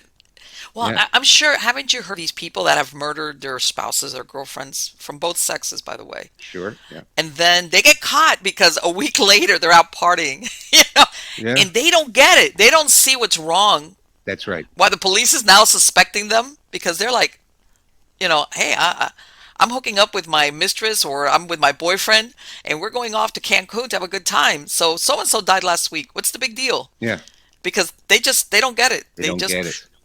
hmm I remember that famous case. I forget her name. She murdered her little 4-year-old daughter. Remember that Casey one? Anthony. Casey Anthony. That's right. And Hmm. so her daughter's missing. Everybody's looking for her, and Yes. she's out partying. She's having a good time. That's Yes. why I knew she was guilty immediately, because psychopath. Yes. Now Well, this. there was a story that I recently was researching. Something along the this is this couple, they had adopted a kid in Florida. Okay, like in 1970 something, when he was 7 years old. They fostered him, then they adopted him. Hmm. They in Florida. They moved to Alabama. When he's like 13 years old, okay, suddenly he disappears. All right.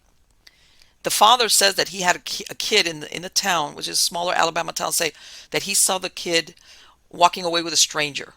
All Uh right. huh. The Uh huh. police think it's a runaway. The parents, the adopted parents, put out flyers. The newspapers come and interview them. They're like, oh, Yeah. it's agony, quote Yeah. unquote agony. They Yeah. do everything that you would think distraught parents. Fast forward 9 years, in the early 90s, they sell the house. And the new owners, it was like 100-year-old antebellum house. Hmm. It's got those big columns in the front. Yeah. Yeah. They're excavating under the front porch because they're remodeling. And what do Yeah. they find? The Uh huh. 13-year-old's body. Yeah. Okay. And these parents, especially the father, the one that actually killed him, they were telling anybody who would listen to them and basically pointing the finger at the police because the police wasn't taking them seriously because the police thought it was a runaway and somebody had taken their son. When Hmm. in reality, he had killed them. They Yeah. had even offered a reward because, of course, I knew nobody was going to claim it because he was Sure. under the Yeah. front porch. Yeah. And it's almost like what you were saying. They do all these, this pantomime, this theater Yes. to throw people off. Yeah. And you would think most people, most normal people would be like, I could never do that. I couldn't fake that. Yeah. Well, that's the problem. You see, normal people can't wrap their minds around psychopaths, and that's why I started writing about them. I wrote about them in my book, The Art of Urban Survival, which is a book on how to survive what's coming. It's actually a prophecy. I knew this was all coming down, the end of civilization, and so the book is laid out in exactly that order. But the very first chapter is psychopaths, because I knew the psychopaths are dominating everything. And people need, before we can make a better world, before, if you don't know and you don't understand the psychology of psychopaths, you will not have a clue as to why things are going the way they are going now. You need to understand it. If you don't understand them, you will be a victim of them. And as a society, we need to understand them because we are being And you know why victimized. that's it's so important what you're saying, Stefan? Yeah. My concern is that nowadays, exactly what we're talking about, people, what's the word I'm looking, are so helpless that they'll Hmm. listen to somebody who demonstrates any type of confidence, Yeah. and it's like my concern is people that will fall into the trap of following or accepting from a a psychopath, like as in Jim Jones, that you would think, Yeah. who would believe this? But nowadays, I can see where a lot of people, which are just scared. They're scared of the shadow, falling Yeah. into the clutches of somebody of what we would call a psychopath. Basically, God knows what they're capable of. Yeah. And it's like, okay, better to work it out. And I'm hoping, that they look at these earmarks ahead of time and they realize what they're dealing with before they fall into a situation with somebody, regardless of what they title themselves as, whether it's a politician, Yep. clergy, Doctor. anything, Yep. doctor. God, yeah, I have no Yeah. idea. Look at Um, Dr. Fauci, classic psychopath. Classic. yes, yes, and people think, um, I think one of the things also that, not because, when they say something and they double down on the lie, Yeah, yeah, it's almost like they can't get beyond themselves. How dare you question me? yeah. They always You double know? down on their lies. Always, Yes, always. A psychopath will never say, "Okay, you caught me." Never. Oh my God. Look at that Jesse Smollett clown. I don't, you know what, I stopped looking at that towards the end after the last thing that I'm not gonna kill. He's like, you're not an actor. Stop. You're in court now. You're not going out for the Academy Awards. I'm not Nobody going is to an kill actor. myself. Well, He I is an know, in actor. his mind, but it's like, No, but that's what psychopaths are. They're yeah, actors. they're always doing They fake their that own all the time. So even though, when I first heard the story, I laughed. I went, "What? yeah, White supremacists, Chicago. Chicago, late at night?" Hmm. Yeah, Yeah, right, and folks, if you want to commit suicide and you're a white man, just go walk down the streets of Chicago yeah, it's after like, dark. Okay, see how long you last. And they're attacking black men and with that. So I knew the story from the very beginning was total, and I knew he yes, was a psychopath. Only a psychopath would come up with such an outrageous lie. And then during the trial and everything else with his Nigerian friends and the yeah, which CCTV is, footage and even getting convicted. And what's he doing now? Comes he's at out with a home. song saying how he's so innocent and he's being set up. That is a psychopath. They never Yes, stop with the lies, okay? You got to understand. And a lot of people go, well, he must be innocent because if he was guilty, how could he, how could, yeah, in face of all this evidence and the obviousness of his lies, and he's still maintaining he's in it. So maybe he is. Look, folks, don't get fooled by that.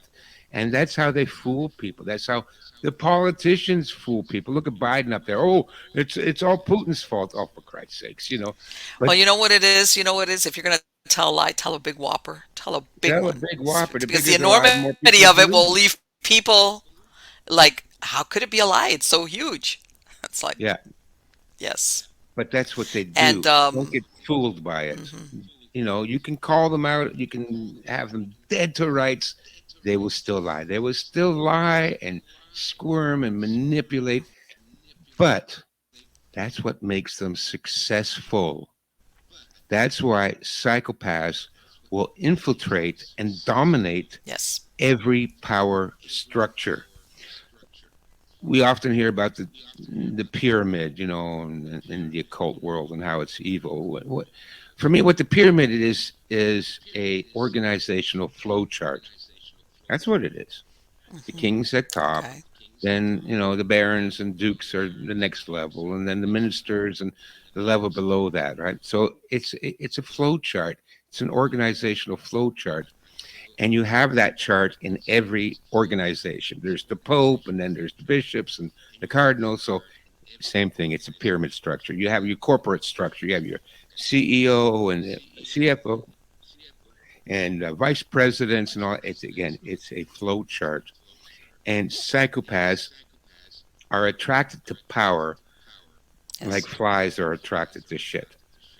yeah, And whatever that power, the police department, municipal government, federal yes, government, state government, corporations, the medical association, anytime you have a hierarchical structure, which is why I'm a bit of an because it gives anarchist. them control. That's what they crave, control. Control, exactly. Now they will always get to Hey, the top position, control always, gives them control. unless you have a population with a lot of people like me around that can call them out on it, can see through them, and can try to prevent them. Right. But you know, Marlene, I'm, you know, I'm a rare species now. It wasn't so earlier, Well, and there were, nowadays, well, I yeah. think, and I know that people are going to say, well, Marlene, you're going into um, uh, paranoid or conspiracy land. But sometimes I think that for quite some time, not recently, but for quite some time, a lot of major corporations and or agencies have Oh, actively promoted this personality type. yeah, Okay. It's like, this is what that absolutely, you would think, who would want that? And then not just one, several of them. yeah. Oh, yeah. It was like they were, how can I say, they were, when somebody does an application for a position, somewhere along Mm-hmm. the lines, they're looking for certain that will fit that bill, as in that Mm-hmm. psychological profile, and they advance them because I worked for many years also in a major corporation, and you would see sometimes people getting advanced that you're like, I don't get that.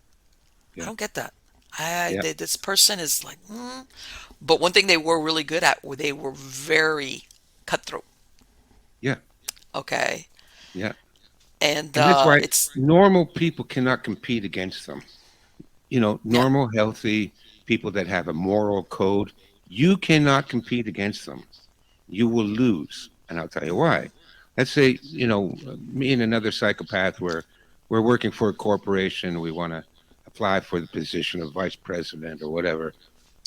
And we're in competition with each other. Now, what the psychopath will do is put some cocaine in my desk drawer, hmm download some child pornography onto my computer, start a whisper campaign amongst all the other employees around the water cooler. Oh, did you see Steph? Does he look like he's on coke? And he's sniffling a lot these days. yeah.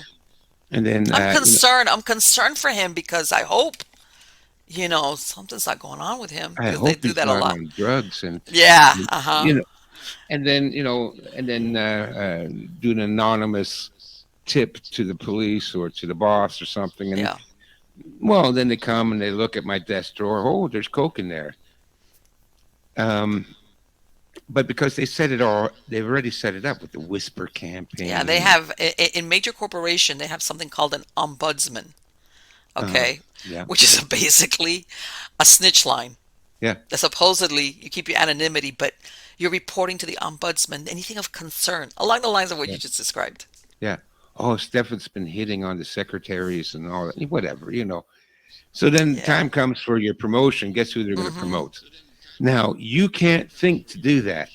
You can't think to slip cocaine into the desk drawer of your opponent or upload some pornography onto his No. website or whatever. But they think of that. They know how to do No. that. And that's why they win every time. We cannot compete with them because they are No. incorrigible. Sure. They'll do anything. They'll sleep with the boss. They'll invite their boss over to their house and have their 12-year-old daughter sleep with the boss, right? That's what these people do. And that's why they get promoted. You don't know why they got promoted, but he flaunted his 6-year-old Well, son in front of them or whatever. They know because a lot of people, and especially up in the higher echelons, they're sick people. Psychopaths are sick people. Same thing with all oh this yeah. child molestation.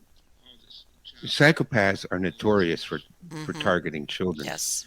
So anytime you have a bunch of Yes. psychopaths in control, you will see a lot of child trafficking. I'm thinking Hollywood, Yes. Disney, the music Mm-hmm. industry. Why do you think we hear all these stories about all these, child actors being raped and pop Yep. stars like Britney Spears? Of course, she's been raped, probably since she was 8. Yeah. Why? Because they Yes. work in an industry dominated by psychopaths, which is Hollywood, Well, which is the music and industry. chances are that one of the parents might even be a psychopath. Because most parents, I'm not going to say all parents, most parents would either be very vigilant or at the first sign of something like this, they would pull their kid out and say, I don't care. if you don't make the money, but I'm not going to leave you in that cesspool. That's But they right. don't care if the That's right. price they pay for fame or riches via their child Yeah. is that their kid is basically, yeah, okay, for the price of putting you in the, what was it, that they were in the Mickey Mouse Club? This is where a Mickey lot of Mouse them, Club. this was the Yeah. springboard for them as children. Yeah. Okay, the price, of course, stated behind closed doors, is that we're basically going to peddle your child around Yeah. to pederasts. Yeah. That's what it There is. was a And the documentary about, parents are like, oops, okay. yeah, about Michael Jackson. And now And Michael Jackson is a victim yeah, of childhood abuse, right? And absolutely, yes. but you see, if you have a tendency towards being a psychopath. Now, not all psychopaths are evil. There No, is some just a like to control doctor. things. There is a doctor. I forget his name. He came out with a book called The Warrior Gene, and he had Hmm. devised a genetic test to test if you have that gene, you would tend to be a psychopath. And he tested it himself, and he had that. He was a psychopath, and he went to his family, and he told his family, he said, "I just found out I'm a psychopath." And his family said, "Yeah, we know, but you're not a I know bad they guy." that they don't Do you know realize it what I'm until talking they about? speak to. Yeah. There's also something called a dark triad, Yes. which I Yeah. think is psychopath, narcissism. What's the third one? I can't remember right now. Which has certain Sociopath. traits. Yeah. It was, is it sociopath? That Yeah. there's certain traits that basically you can what you might call it, rate yourself on, like different degrees of. Yep. And it's really funny because a lot of the people that do that self-identify with one of these pathologies, they really get it when they ask their family members. And their family members are like, yeah, you're a real jerk. Yeah. Yeah. And they're like, huh? Yeah. But And that's to put it nicely. yeah, this doctor's family said, "Yeah, we know you're a psychopath. You don't cry when the dog dies, and you don't feel the things that we feel. But you've always been a good man to us." So he had the psychopathic gene, so he's unable to process empathy, right? And now, if you take somebody with that and you abuse them, now they become a serial killer, Ooh, violence, absolutely. If they are brought up right? in a violent environment. But say, Yeah, for example, they'll say with the psychopaths, because they have no remorse, they don't understand love the way we do. And they'll say, well, you'll hear psychopaths that get married and have children. They say, well, depends if they see the need where the marriage to a certain person, whether because of her position or her looks, will benefit him. right. Let's go with a politician, right? Yeah, Okay. Where, hey, having a wife and kids is going to benefit him greatly in advancement through the political, you know, ladder. yeah, So of course he picks a certain woman that looks maybe a certain way with a certain personality, yeah. and he'll have the kids, and he cares about them, but only in the scope of what they do for him. Sure. All right. Yeah, And in other words, I hate to say it, everything around him is meant to be used in some way to have him achieve whatever it is that he wants. Ultimately, of course, with control being the the ultimate objective. yeah. For example, they'll say some psychopaths, which have a tendency towards being arsonists, Hmm. they set a fire and they'll watch. But what they get their not because they're trying to kill anybody, they'll do it like, let's say, after hours or something. But they enjoy watching the fire department and everybody running around trying to put out the fire. And they Yeah, feel I control them. I made them do all this, yeah, the hoses and the sirens they'll be watching because this is how they get their satisfaction. And for yeah. most human Exactly. beings, they go, that's satisfying. And it's like, yeah, for somebody who doesn't get reward from love and other things, yeah. Yeah. And I understand what you're saying. When you're normal, whatever normal is, okay, that's a broad term. It's very difficult for us to understand Very that difficult, and that's personality. why the psychopaths get away with what they get away with. They Sure. listen. They control the world right now. Every major corporation, It's very sad, every but yes. Yeah, every political system, like I haven't voted in 50 years. I wouldn't waste my time because I know they're all going to be psychopaths, every So, one okay. of them. So Stefan, let's get down. Let's say all hell breaks loose. And like I've told people, I live down in South Florida in hurricanes. I've been in situations where there's no electricity, Hmm. looting's going on. People don't realize how quick we devolve into that. And that was a very minor scale in comparison Hmm. to something more broad as in the US. A breakdown of the economy, even if it's temporary, whatever. I've seen it break down. Even with the military in town, I've seen it happen Hmm. with looting and everything. Let's say here you are, you're at home or wherever you live, whether it's the suburbs or a little bit out in the rural area, and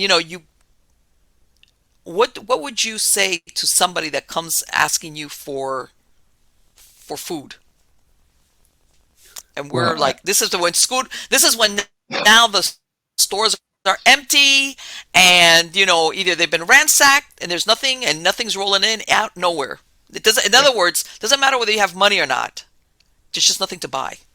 yeah, no, yeah, and that's a scenario we are most likely going to enter into very shortly. They've already been warning Hmm. us. They've already been foreshadowing that, right? Like in writing, when Right. you want to get the reader ready for the big punch, you foreshadow it so that they're Yes. anticipating it, and they've been doing that to us. They're already telling us. Biden, Sure. Trudeau here, or as I like to call him, Adolf Castro. Yes. They're ready to warning people about food shortages. So what? Also, you, Yes. you study the history of communism. What did the communists always do? They starve their populations. We are Yes. under a communist regime right now. Oh, they don't call themselves communists. Of Doesn't course not. matter what they call themselves. I had my doctor friend wrote a series of essays. We discussed it. We wrote it in general about the tyranny of words. You can't Hmm. believe the words. It doesn't matter. These people lie. They say, "Oh, Yes. we're Democrats. Oh, we care about Black Lives Matter." They don't care about any of Whatever. that stuff. No, they Forget don't. it. It's all just bullshit. They're Hmm. lying. Yes. So, you know, so they're not saying, "Oh, we're communist Marxists and we want to take over." Of course, they're not going to say that. They're psychopaths. They know better than to say that. But Sure. that's what they are, and that's what they're doing. Look what's happened in the last 2 years. Look what's happened in the Yes. last 3 months here in Canada, where we had a peaceful, the most peaceful. And I went out and I greeted the truckers when they all went past through our small Hmm. town. I was there on the highway waving the flags, and they were honking the horns. The most peaceful protest, and Yes. all the people that supported them, they were farmers, they were families, grandmas, toddlers, Yeah. Regular people. regular salt of the earth people. And then they get there to Ottawa, and the little psychopath there, Adolf Castro, says, "Oh, they're Nazis and Yeah. racists and all that." And I went, "You son of a bitch, you dirty, low Yeah. life little Yeah. piece of crap," because these were the people, again, from a Norman Rockwell painting, okay? Sure. Good, honest, hardworking people.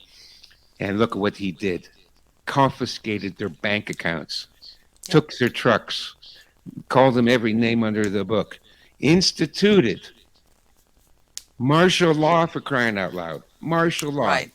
Emergency Powers Act, which has only been enacted once in the history of Canada, and the only other time was during World War II. So it's something that you only institute if you're at war, in a world war. This is how quickly that's all changed. Well, I So think a lot of people have realized what politicians can do with the emergency powers. yeah, Uh-huh. yeah. So it's a communist system, and the communists always starve people.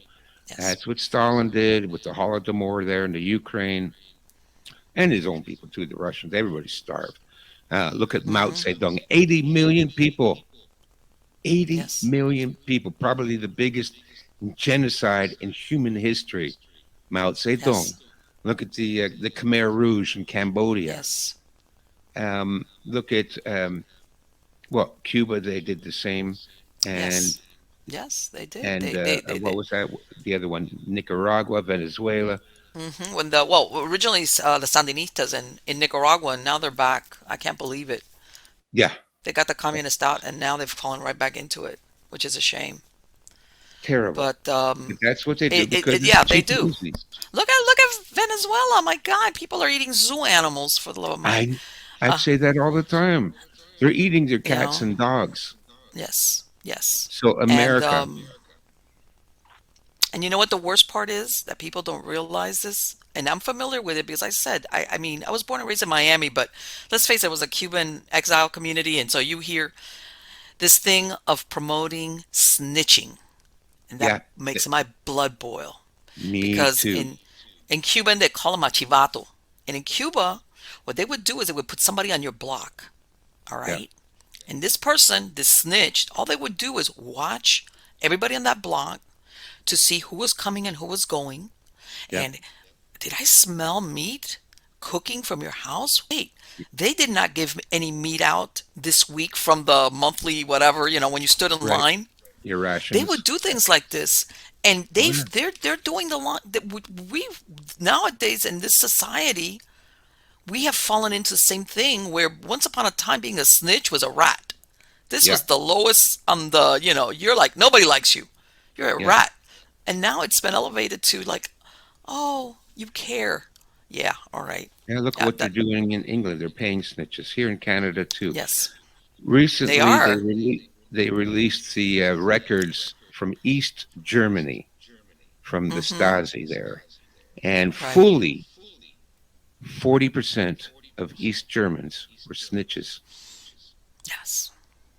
So, but again, this is what communists do. This way, it divides the people. You cannot trust your Yes. neighbor. You can't trust your school teacher. You probably can't trust your sister. Yes. They will turn people your how can I say it? Your allies, your possible allies, they Yeah, turn them into where everybody's. And by the way, everybody says, well, what are you supposed to do if, let's say, the government, whatever level, comes to you and says, "Hey, I want you to be the snitch, the whatever," but they're not going to call it a snitch. They're going to call it the whatever, the monitor. yeah, We want you to do that, and you're like, "Well, how can I?" And then I'll be in trouble, right? yeah, Well, you know what? You can always go to that person that they're looking at and go, "By the way," especially if you know who the person is. They've got their eye on you, and they're asking me to look at you. yeah, Please don't. In other words, give yeah, this person a heads up. And then feed information and say, no, I've been watching them and everything's, there's nothing. This is happening and that's happening. But no, it's incredible how being a rat has been elevated to something it is absolutely not. yeah. That was, You know, Solzhenitsyn in and his book. and a lot of them, like some Yeah, things will say, I'm following orders. Solzhenitsyn in his book, the Gulag Archipelago, describes that when the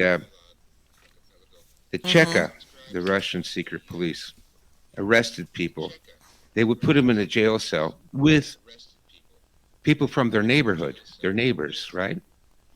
And those neighbors would proceed Right. to beat the living shit out of that person. They were armed with clubs and they would beat him to within an inch of his life. This is to destroy the spirit, right? So that you will never trust another human being ever again. Communism is such an evil system, and any people that have lived Yes. under communism, I hate to say this, Marlene, because I know you came from Cuba, but they've been damaged. They're damaged. Let me tell you something. Of They're course. damaged from Let living me under tell you communism. something. No. Okay. Let me explain something. As far as this, my grandfather had retired to Miami, precaster. He was a police officer, and he retired to Miami late 50s. Okay, but he was what the equivalent of a beat cop, vice cop kind of deal. Right? Where he dressed up in plain clothes. But you know how you would know the neighborhoods, Yes. and he had been doing that with a partner for many years. And he says he remembered towards the end of his career. He says, in other words, you know the neighborhood. He says, you know who's who, who's the petty thief, who's. And he says that this is around the time that they started planting bombs under people's like porches And he would Yeah. arrive there. He says, one time I had a lady, they had blown off her legs. This was, believe it or not, these were communists. This is communist tactics. Yeah. Okay, but they would blame it on Batista, who was in power at that time. Which, by the way, I'm Right. not saying Batista didn't have his own problems, but Sure. Cuba, I know, way, way, way, was, and I remember him telling me the story that he told all the kids, this is communism. And they were like, Yeah. oh no, no, And of course later on it turned out and everybody like scrambled out of there and I was born in the United States. But fast forward, amongst the older Cubans, the Mm-hmm. last true Cubans that left Cuba for truly the real reasons was 1970. Anybody that came after that immigrated for economic purposes. And in 1980, they had the Mariel boat lift. Okay? Yes. When the Yeah. Mariel boat lift came, is really when the people that came over were either born into the communist system or grew Yeah. up in the communist system. And I understand that he let out the people in the mental institutions and the worst criminals. In other words, he emptied out all his headaches. Yeah. But for the Cubans that were living in Miami, it was like a scourge descended on us. Yeah. Yeah. A good majority of Cubans living there were victimized either by strangers, my family included, or by even their own family members that they had brought over Yeah. to help them out. Yeah.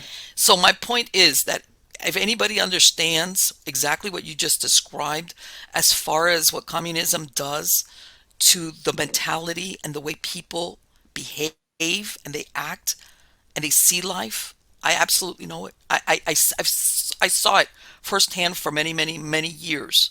Yeah. Okay, as far as the morals, the principles, the way you live life, how Yeah. law-abiding you are, etc., Yeah. etc., too divergent, and the the center of that separation was those who were brought up or indoctrinated under communist rule. Yeah. And this is Yeah. not an That's right. argument. This is firsthand experience. This Yes. is I Yeah. don't, this is nobody that told me. I know this Right. is the truth. And Yeah. people might not like it, but it is what it is. So, and I'm sure that that was just not a Cuban situation. Wherever you have that form of government, whatever Yes. country it is, exactly what Yeah. you described as far as how they handle their population Yeah. It doesn't matter and if what they comes were of it. born and raised under a communist regime. They could be Polish or Hungarian or Russian or Yes. Cambodian or and Chinese. Look what's going on in China now. What? They're killing the cats and dogs. Bastards. The Chinese are now. I've lived in Taiwan, Yes. and the I Chinese hear people that they've locked down. Shanghai.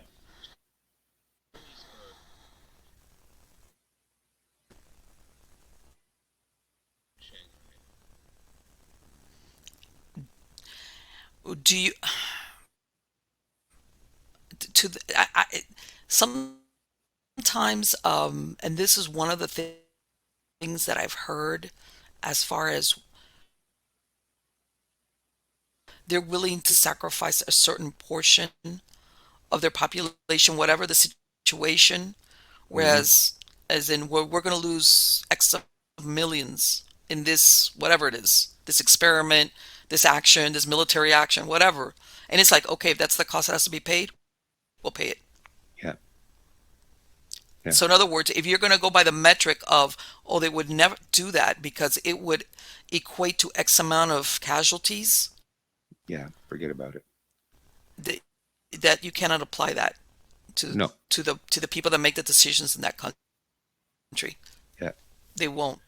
Yeah. Like I was gonna say is If that's the cost has to be paid, I lived in they Taiwan, won't. Hong Kong, and mainland Well, China, um, and the Chinese in Hong Kong are nice. They're let's they're stay. business people, and the Chinese people in Taiwan were great people. I love the Chinese people in Hong Kong, Taiwan. The Chinese people in mainland China, they don't give a rat's ass about anything, about pets or animals or children. There's videos of toddlers being run over by trucks and lying in the street, and people just walk by. Nobody stops. Nobody checks on the kid. Nobody picks him up, gets him out of the road at least. I used to be an That's instructor for incredible. St. John Ambulance, which is the Commonwealth version of the Red Cross, That's and incredible. our whole point was that we are there if there's an accident, and we Mm-hmm. know what to do and to save people's lives. And so, we would that was a part of it. I've done that myself many times. People had an accident, I'll stop my car and I'll go out and help. But in mainland China, they won't do that. They don't. This is what communism does. It sucks the soul out of people, and Mm-hmm. that's what we're under now, folks. And that's where we're headed to. Just to answer your question quickly about what would you do if people come to you and you're starving, as I Yes. market myself as something as an expert on survivalism and being a prepper. I've been a prepper since I was 12 because we were brought up with the threat of nuclear annihilation. So I started prepping at an early age. What I recommend is this, Mm-hmm. and I've spoken to preppers, and I don't like a lot of the preppers. I find them a little bit too radical. They got the story. Well, if my neighbor comes and asks me for food, I'm just going to shoot him in the driveway. Oh, okay, all right. I tried to warn them. They didn't stockpile food. Too bad for them. I'm going to shoot them. Can you still hear me, Marlene? I can hear you. Yeah. And I'm thinking, okay, asshole. I mean, is that what you're put on this planet to do? So what I do is now I'm not religious, but I believe in in the tithe. The tithe is it? Mm-hmm.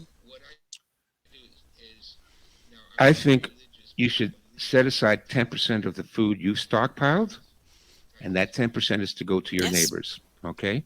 Now you don't hand that food out from your front door. Okay.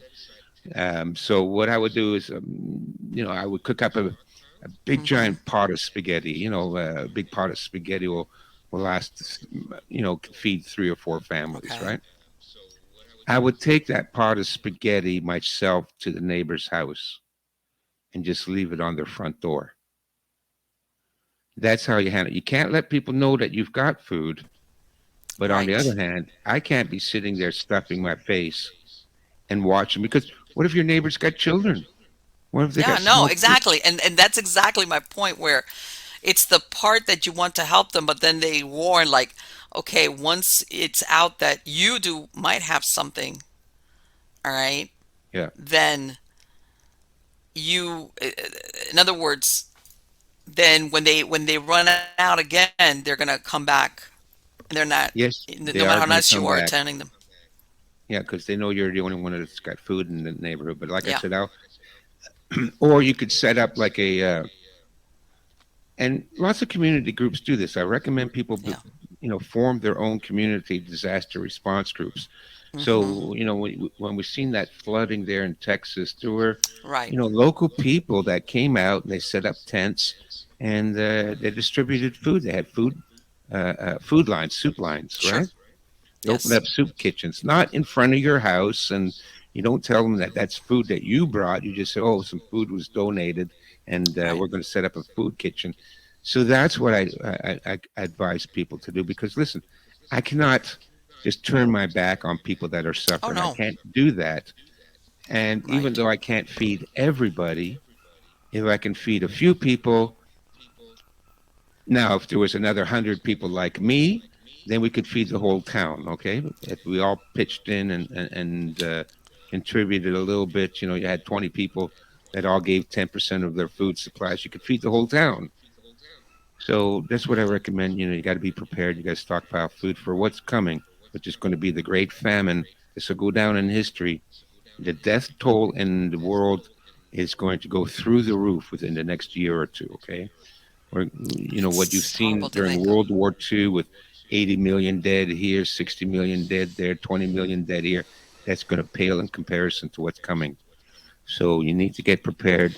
I tell this And to do you, well, everybody. let me ask you something. What happens? I'm gonna go ahead and pick your brain a little bit more. What happens if the one that's coming now looking for food is not your neighbor or the guy down at the corner? It's a stranger, somebody that you know that I'm gonna give you a perfect example. I lived like Okay. 20 miles from a major city. When I mean major, it's not the biggest. I'm 15 between, right in the middle. Right. Okay. In other words, I live in a rural area, and I mean, we've got animals. The guy across the street from me is a trapper and a hunter. We've already coordinated. Yeah. Okay. But what happens? How do you think when you start getting the spillover from people that live in the urban environment, and Yeah. that's it? That there's nothing there, so they're starting to leave that area looking for sources. Well, there's a whole strategy to employ. Um, Mm-hmm. I mentioned that to the gentleman this afternoon because a lot of people say, "Well, I want to move to Mexico. I want to move to Honduras. I want to run Yes, away. I've I heard want to how run it's away." Yeah, yeah. everybody wants to run away, but I don't Mm-hmm. recommend Mexico or Honduras, No. especially for white people, because you will always be the gringo. Oh And yeah. when your pension check stops coming, all those really Yes. friendly Mexican people, they're not going to be that friendly anymore. I'm just, That's right. this is Yeah. human nature, nothing against Mexicans, but it's in group Yes. preferences. So if you're It the, is. you're the gringo, they all think you got money, they all think you're rich, they all think, Mm-hmm. so, and if shit hits the fan, and it'll hit the fan all over the world, Europe, Canada, the United Yes. States. When it hits Mexico, they have in-group preference and they're going to go, we're Yeah. starving, our children are starving. I bet you those gringos in that gated community have food. I've got food. Yeah, Exactly. so that's why I would not move to Absolutely. Mexico. I don't recommend anybody that. Stay with your own people. They might be Mm-hmm. a-holes, but Yes. at least but You have a better one chance of is, survival, I think. yeah. One thing is, I told, so the gentleman I spoke this afternoon, and he lives in Long Island, and he wants to run away. I said, okay, yeah, but like, how much money do you have? For you to move your house and all your supplies and all this. I mean, if you've got $100,000 to spend on that, okay, then I can help you. But if you don't have that kind of money, then stay Mm-hmm. where you are. He goes, well, what about, if they're going to come looting door to door? I said, well, this is what you do. First of all, you stockpile some plywood, okay, 3/4 inch plywood, enough to Mm-hmm. cover up the inside, the ground floor windows of your house and the front door, okay? So when you start to see people going up and down the street looting, breaking into houses you know, and doing what they do, I said, you nail up all that plywood, right? Then you go outside and you smash all your windows. Then you take some furniture, old clothing, garbage that you have in the house, and you spread it all over your front yard. As much garbage as you can. Throw the chairs out there, throw, some of your clothes out there, whatever garbage. Then you take a can of spray paint and you spray paint all of your house with gang signs. So when they're going down the street looting and they see this house, with all the windows smashed out, garbage all over the front yard. The whole place is spray painted up. They're going to think you've already been looted, right? Again, what I'm saying is that cunning Yes. and ruthlessness, you will survive anything. Now, if that doesn't work, I also recommended that you cut 2-inch by 6-inch slits in the plywood, and you need guns. You need guns.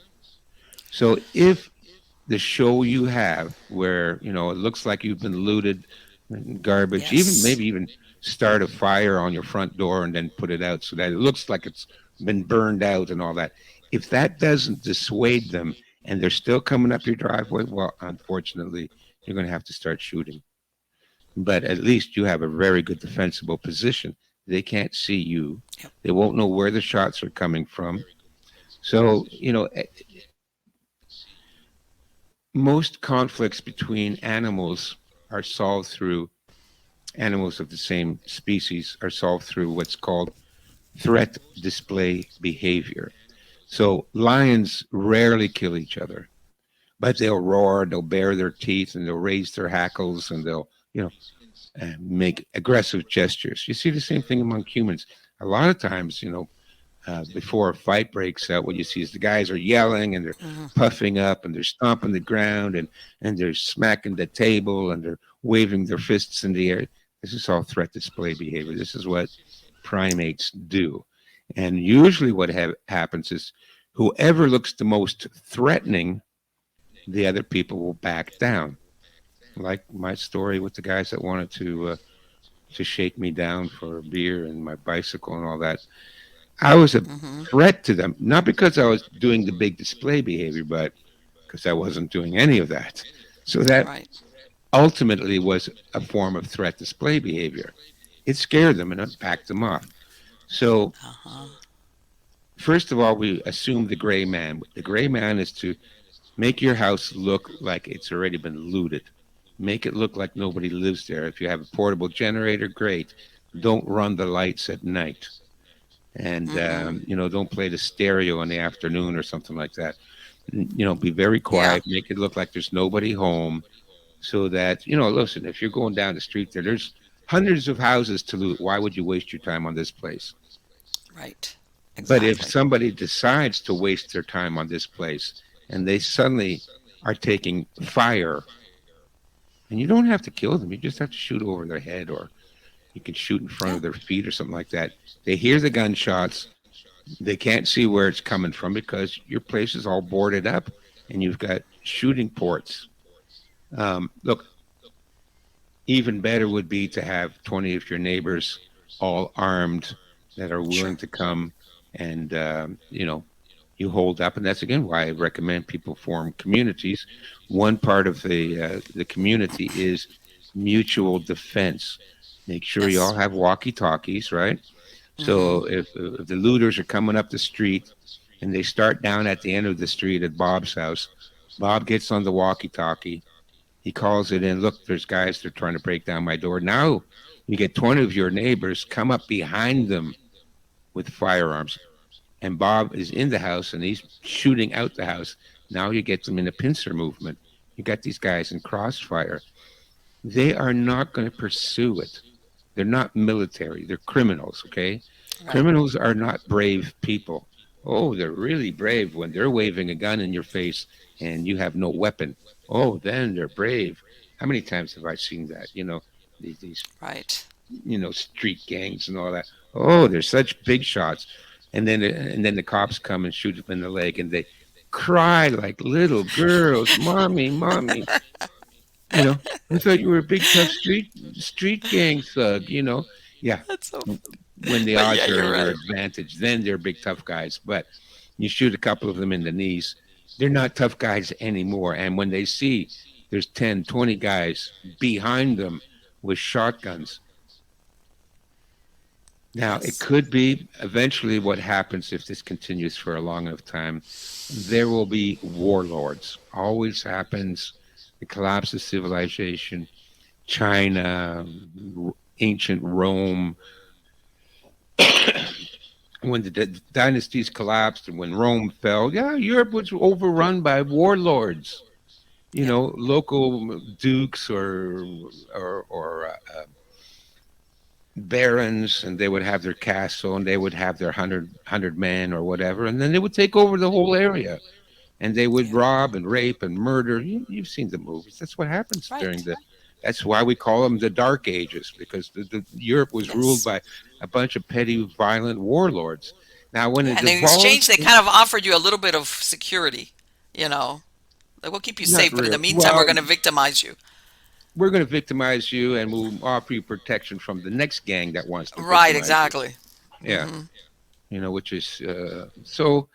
Listen, if it devolves into a warlord scenario, then maybe your 20 guys aren't enough anymore.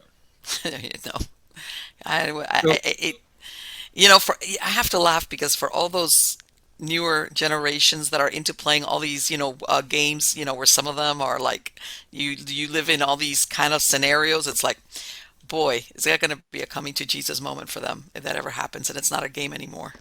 oh no, it's horrible. I'm like I said, I've read a lot of history, and I went through the Dark Ages looking for military strategies and tactics. I didn't find any because the strategy was thuggery. You know, these Yeah. guys were just warlords. Same thing happened. in China. Especially back in the 1920s when the Qing dynasty fell and Mm-hmm. the Emperor Bu Yi abdicated, and China was divided up into 20, 30 areas, each one controlled by a warlord. And it was because China was so divided that the communists came to power. Right. Yeah, because there was no nationalist government. Well, there was the Kuomintang, which was the nationalists. They were the ones that eventually fled to Taiwan. Um, Right. Let me ask you something though. Don't you think that there was elements of what would eventually become the communist movement in China during the Boxer Rebellion, or no? oh well, listen, the powers that be, and what I mean is the New York bankers, the Mm-hmm. City of London bankers. They had their early pirate organizations known as the Right. Dutch East India Company and the British East India Company. Um, they moved into China back in the 1860s already. Right. They were the ones that got the Chinese addicted to opium. That was Right. the major supplier was known as the Sassoon family. So you might have heard of them for their hair products now or whatever. But I was going to say, as in Vidal Sassoon? yeah, Really? yeah, Whoa. that was his Okay. family. So they were Jews from Turkey, Mm-hmm. and they worked with the city of London. And Okay. London was in a trade deficit with China because Chinese were very arrogant at that time, and they said we don't need anything from the West. They couldn't Okay. sell them, British wool or anything like that. But the British wanted tea, and so the Chinese said, "Yeah, but you have to pay with silver." Until the silver reserves in England ran out, and they Oh. said, "We got to do something about that." And so, the small hats there in Turkey's the Sassoon family said, "Well, why don't we sell them drugs?" Oh, well, look who's behind most of the drug epidemic in the United Hmm. States, right? Look at the Yes. OxyContin Yes. God, that's plague. horrible now. And who's behind that? The same people again. It's an Fentanyl and old all of that. strategy. You import a lot of drugs really cheap at first, okay? Get everybody addicted. And now they're Yes. dysfunctional. A Yes. society where you got, 20, 30% of the people addicted to opiates, Yes. they're no longer a functioning society. And that's Mm-hmm. what the British East India Company did to China. And They then got. before the Boxers, there Mm-hmm. was a Taiping Rebellion. And I swear to Okay. God, that was set up, that was orchestrated. And up until that point in history, it was the most deadly civil war in history. Estimates of 20 to 60 million dead. And this is in the 1860s. Okay. And then guess what? Well, somebody has to save China from all these Yeah. lunatics, right? And these were Right. lunatics. I mean, the guy that started it said he was the reincarnated brother of Jesus Christ. I, Oh. I mean, that's how bizarre it was. I mean, there Uh-huh. were a few missionaries there, but they hadn't converted Chinese people by any means. Right.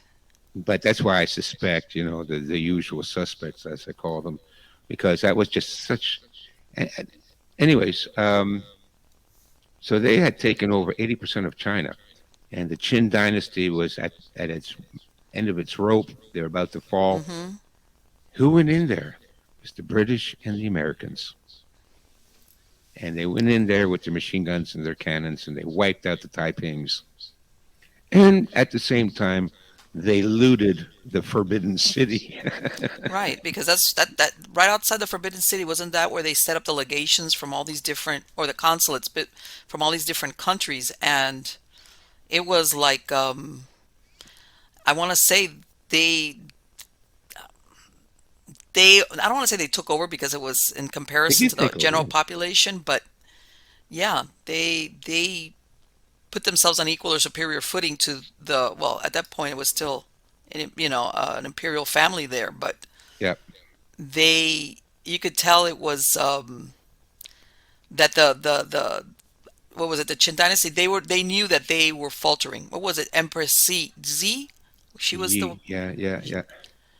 she was like, one of the she was basically hanging on to who would she use as an ally against whom? Yeah, yeah.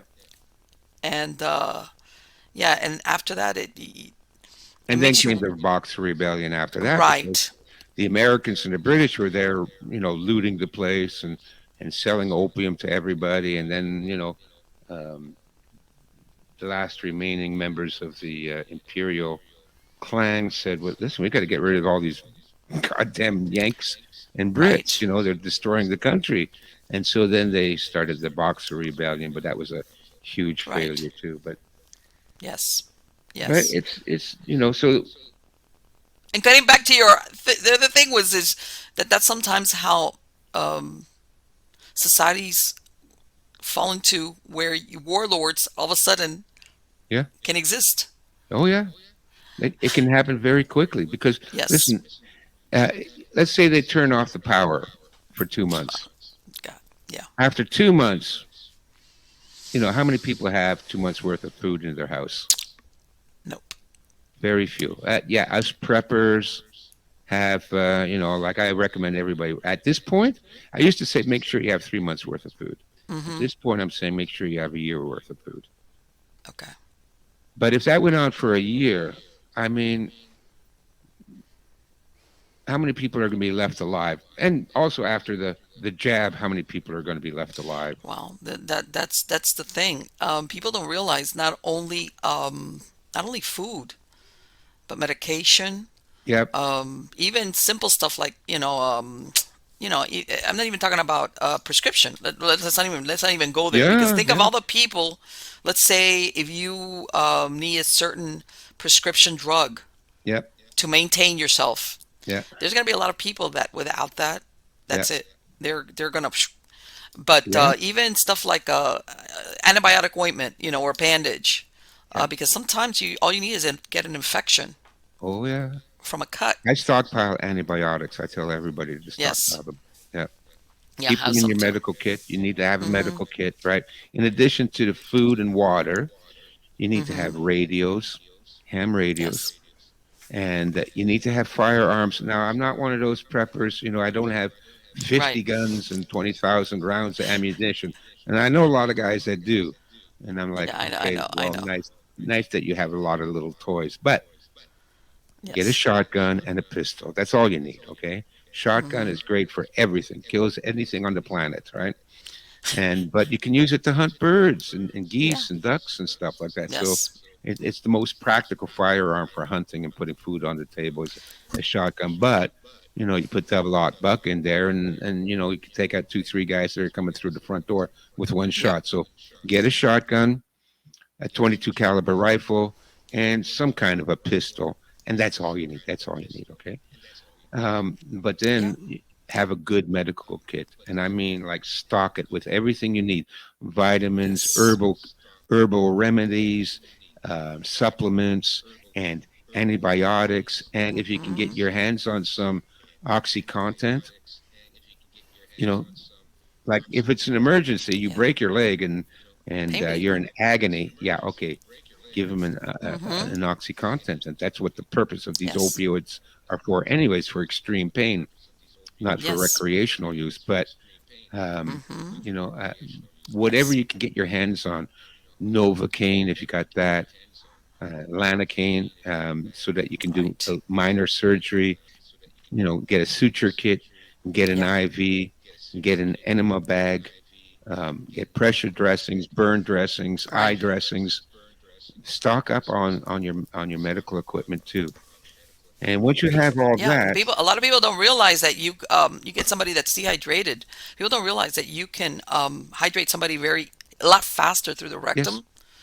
that's why Okay. I recommend Then everybody has the enema. Yeah, yeah. and also because in addition to the starvation and all that, who knows what Mm-hmm. kind of biological warfare, what kind of Oh, diseases? I There's don't a know. lot of diseases that will spread, cholera, Mm. dysentery, Yes. and those diseases kill you by dehydrating you.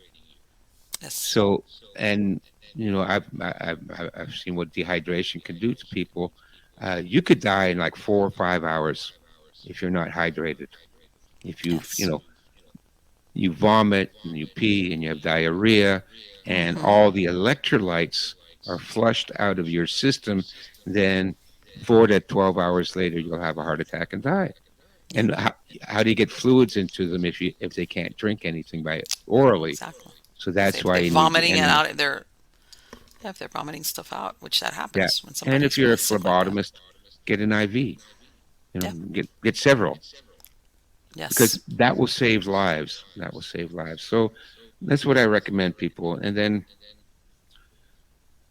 if you can survive the first 3 months, you're probably going to be okay. If it continues and you enter the warlord phase, um, well, I always make a joke here in Canada, because we have such strict firearms regulations, Mm-hmm. and places like Toronto, the only people that have guns are the street gangs. They said, "Well, what would you do if this happened here in Toronto?" I said, "Guess what? I got a shotgun, so I'm automatically king of Toronto."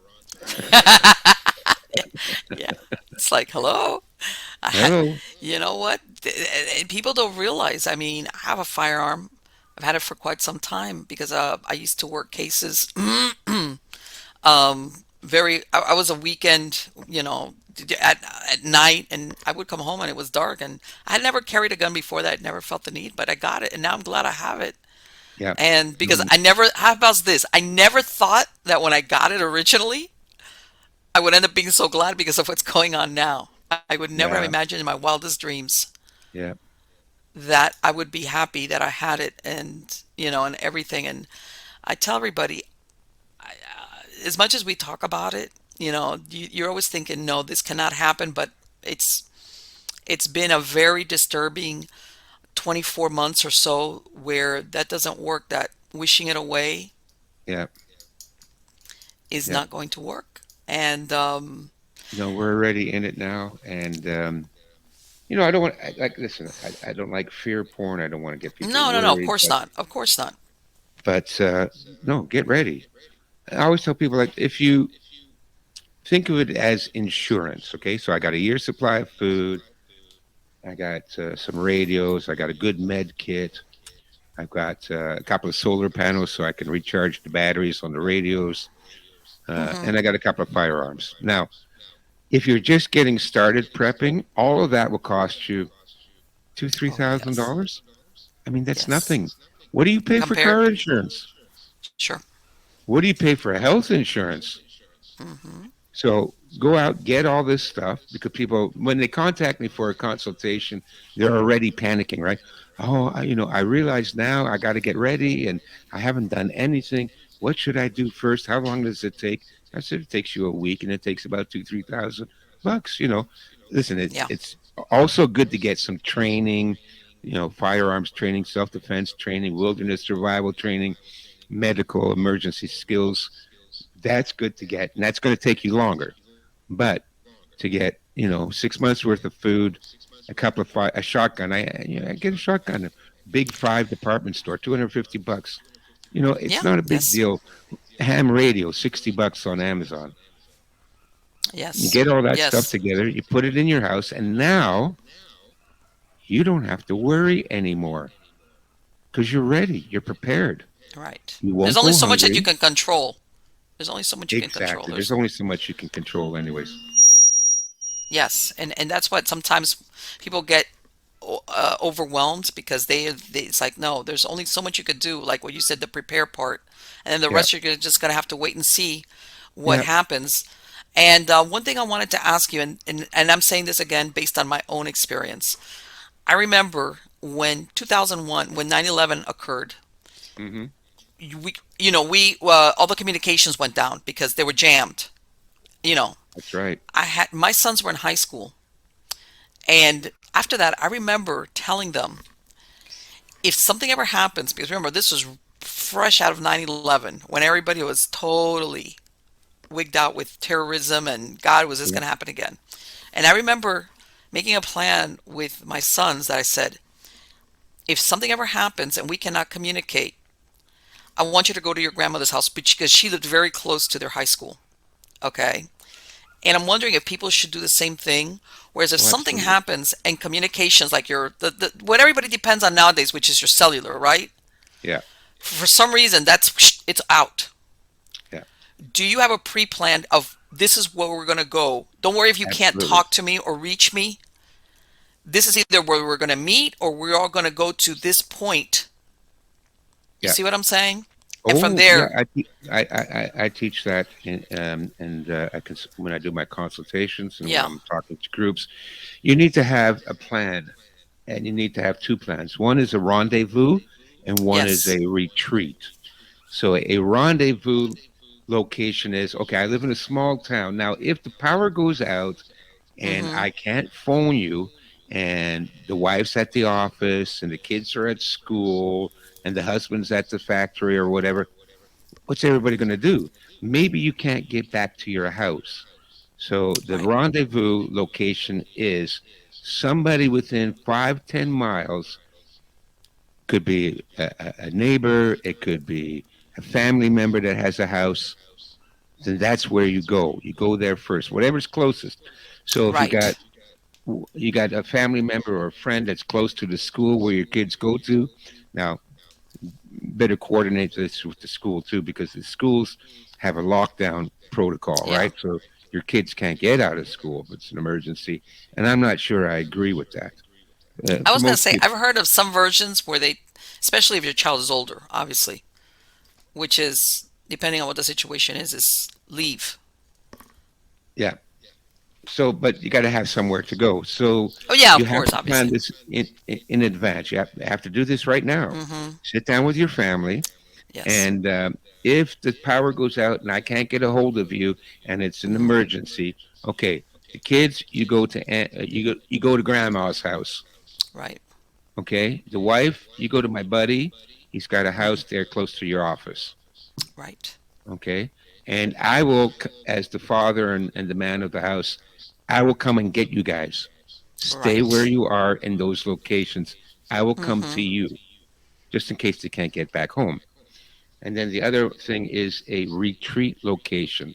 So let's say there's no way for me to get across town because the whole town is on fire or Exactly. there's a chemical spill. So I can't get to you. You stay at the rendezvous location for 3 days unless you have to leave. But you stay there for 3 days. If I can't get to you in 3 days, then we all meet at another location, which is out of town, maybe 50 Right. miles away. And that again could be maybe you have a relative or a friend. But even if you don't have that, maybe you know there's a campground there that you Exactly. used to go camping to, or there's a hotel. We'll all meet at Mm. the Super Six or the Super Eight hotel on Highway 213 on the outskirts of town. We'll meet there.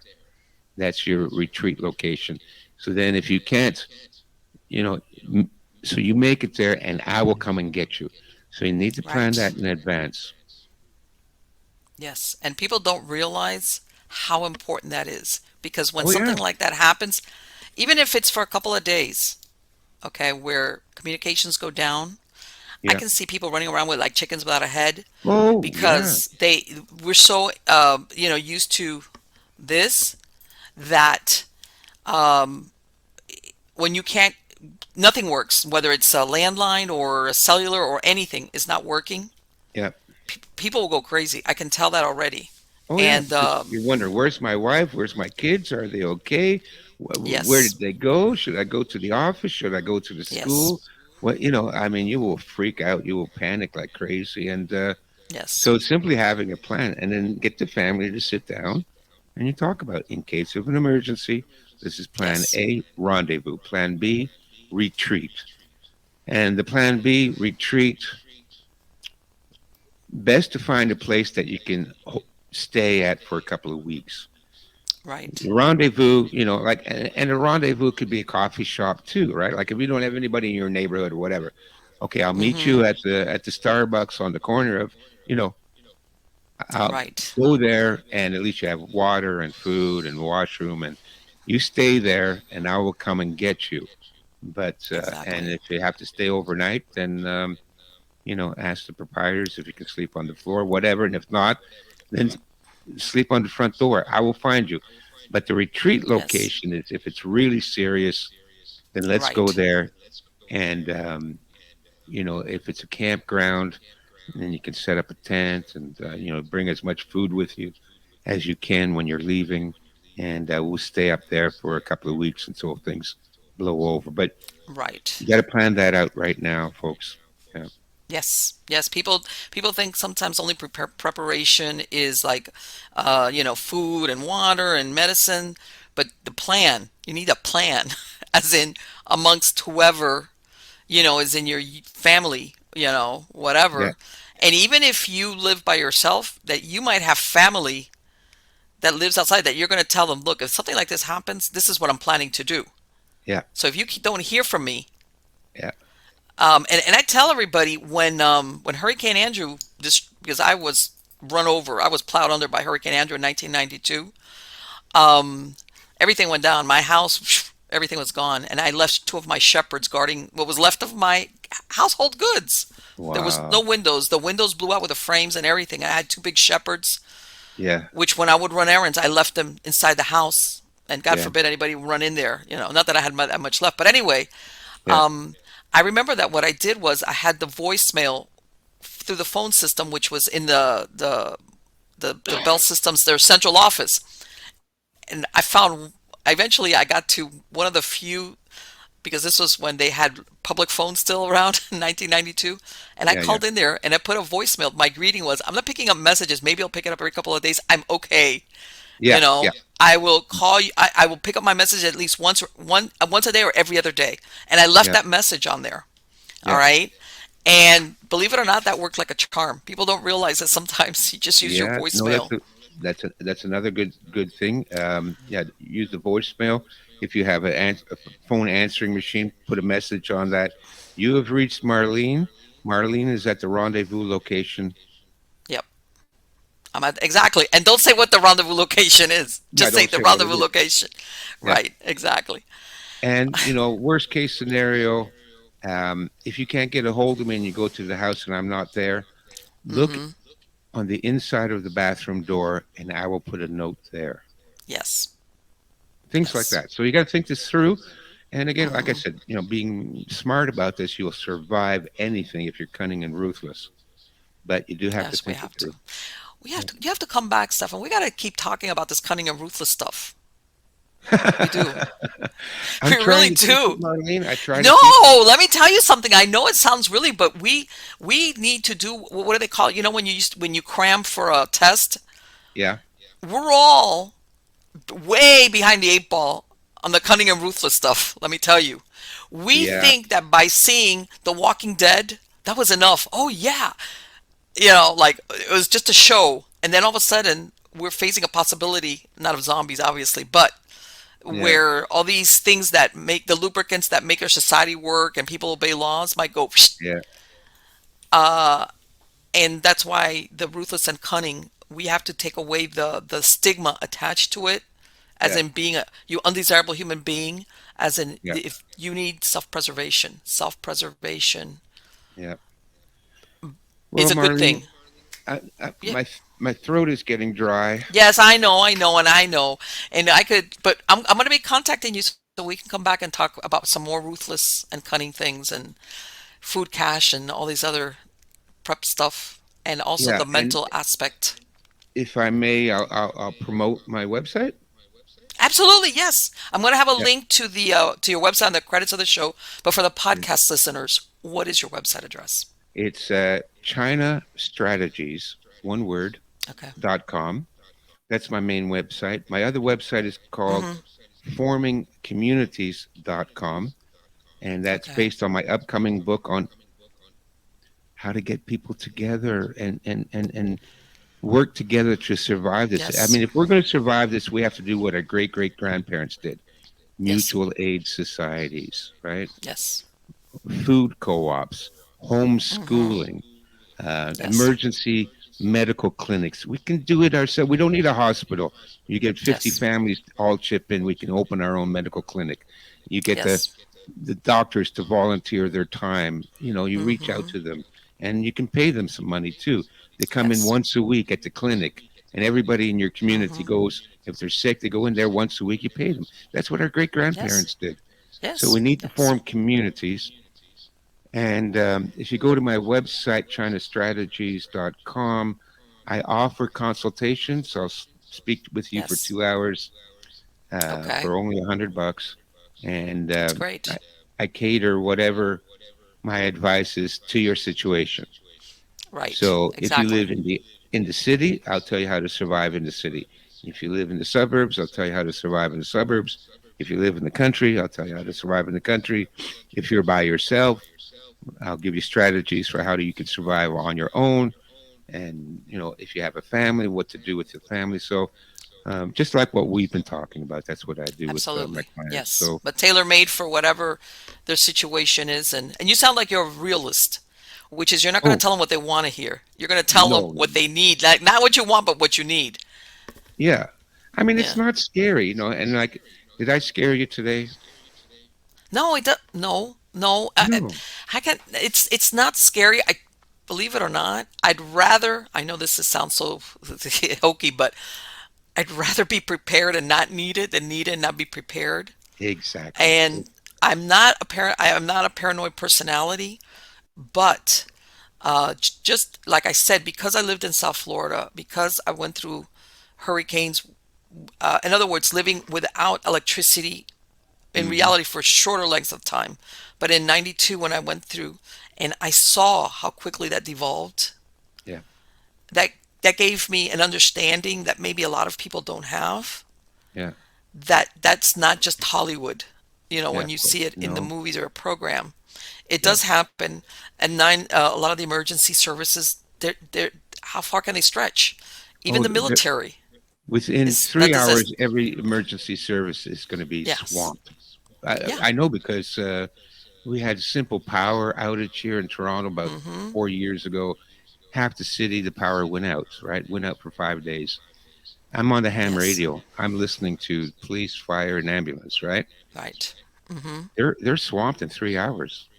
They're Yes. all they're all the ambulances are out, all the trucks are out, all the police are out. There's no help Mm-hmm. coming.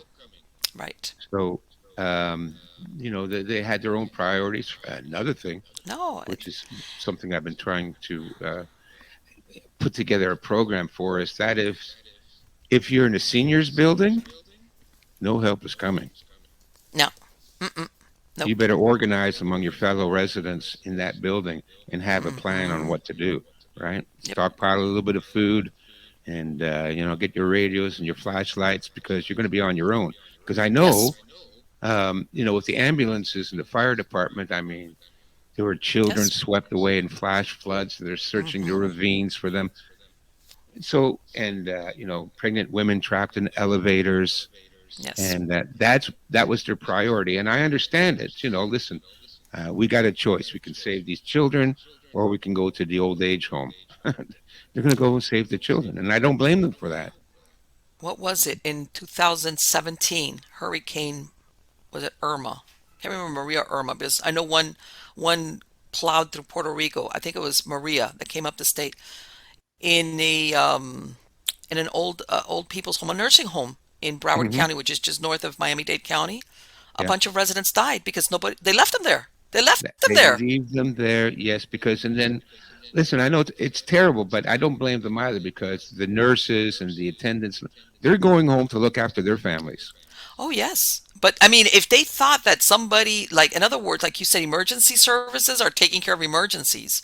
And as a matter of fact, I believe the owners or the managers or something were brought up on charges for Yeah, of their inaction or not yeah, trying at least to get them out, the ones they could. And a lot of people don't realize, just like when, if there's inclement weather or if there's a danger, guess what? If sometimes 911 personnel will not go into certain scenarios no, if their life is going to be in danger. yeah, People don't realize that. yeah, If you think they're going to come in like the cavalry over the hill, they're no. not. They're not. So yeah, I should put that program together, because I could probably make a small fortune going around to nursing homes and Yeah. teaching them how to be Yeah. prepared. You could, especially in Florida. We have a lot of, a lot Retirees. of Yeah, nursing homes, ALFs.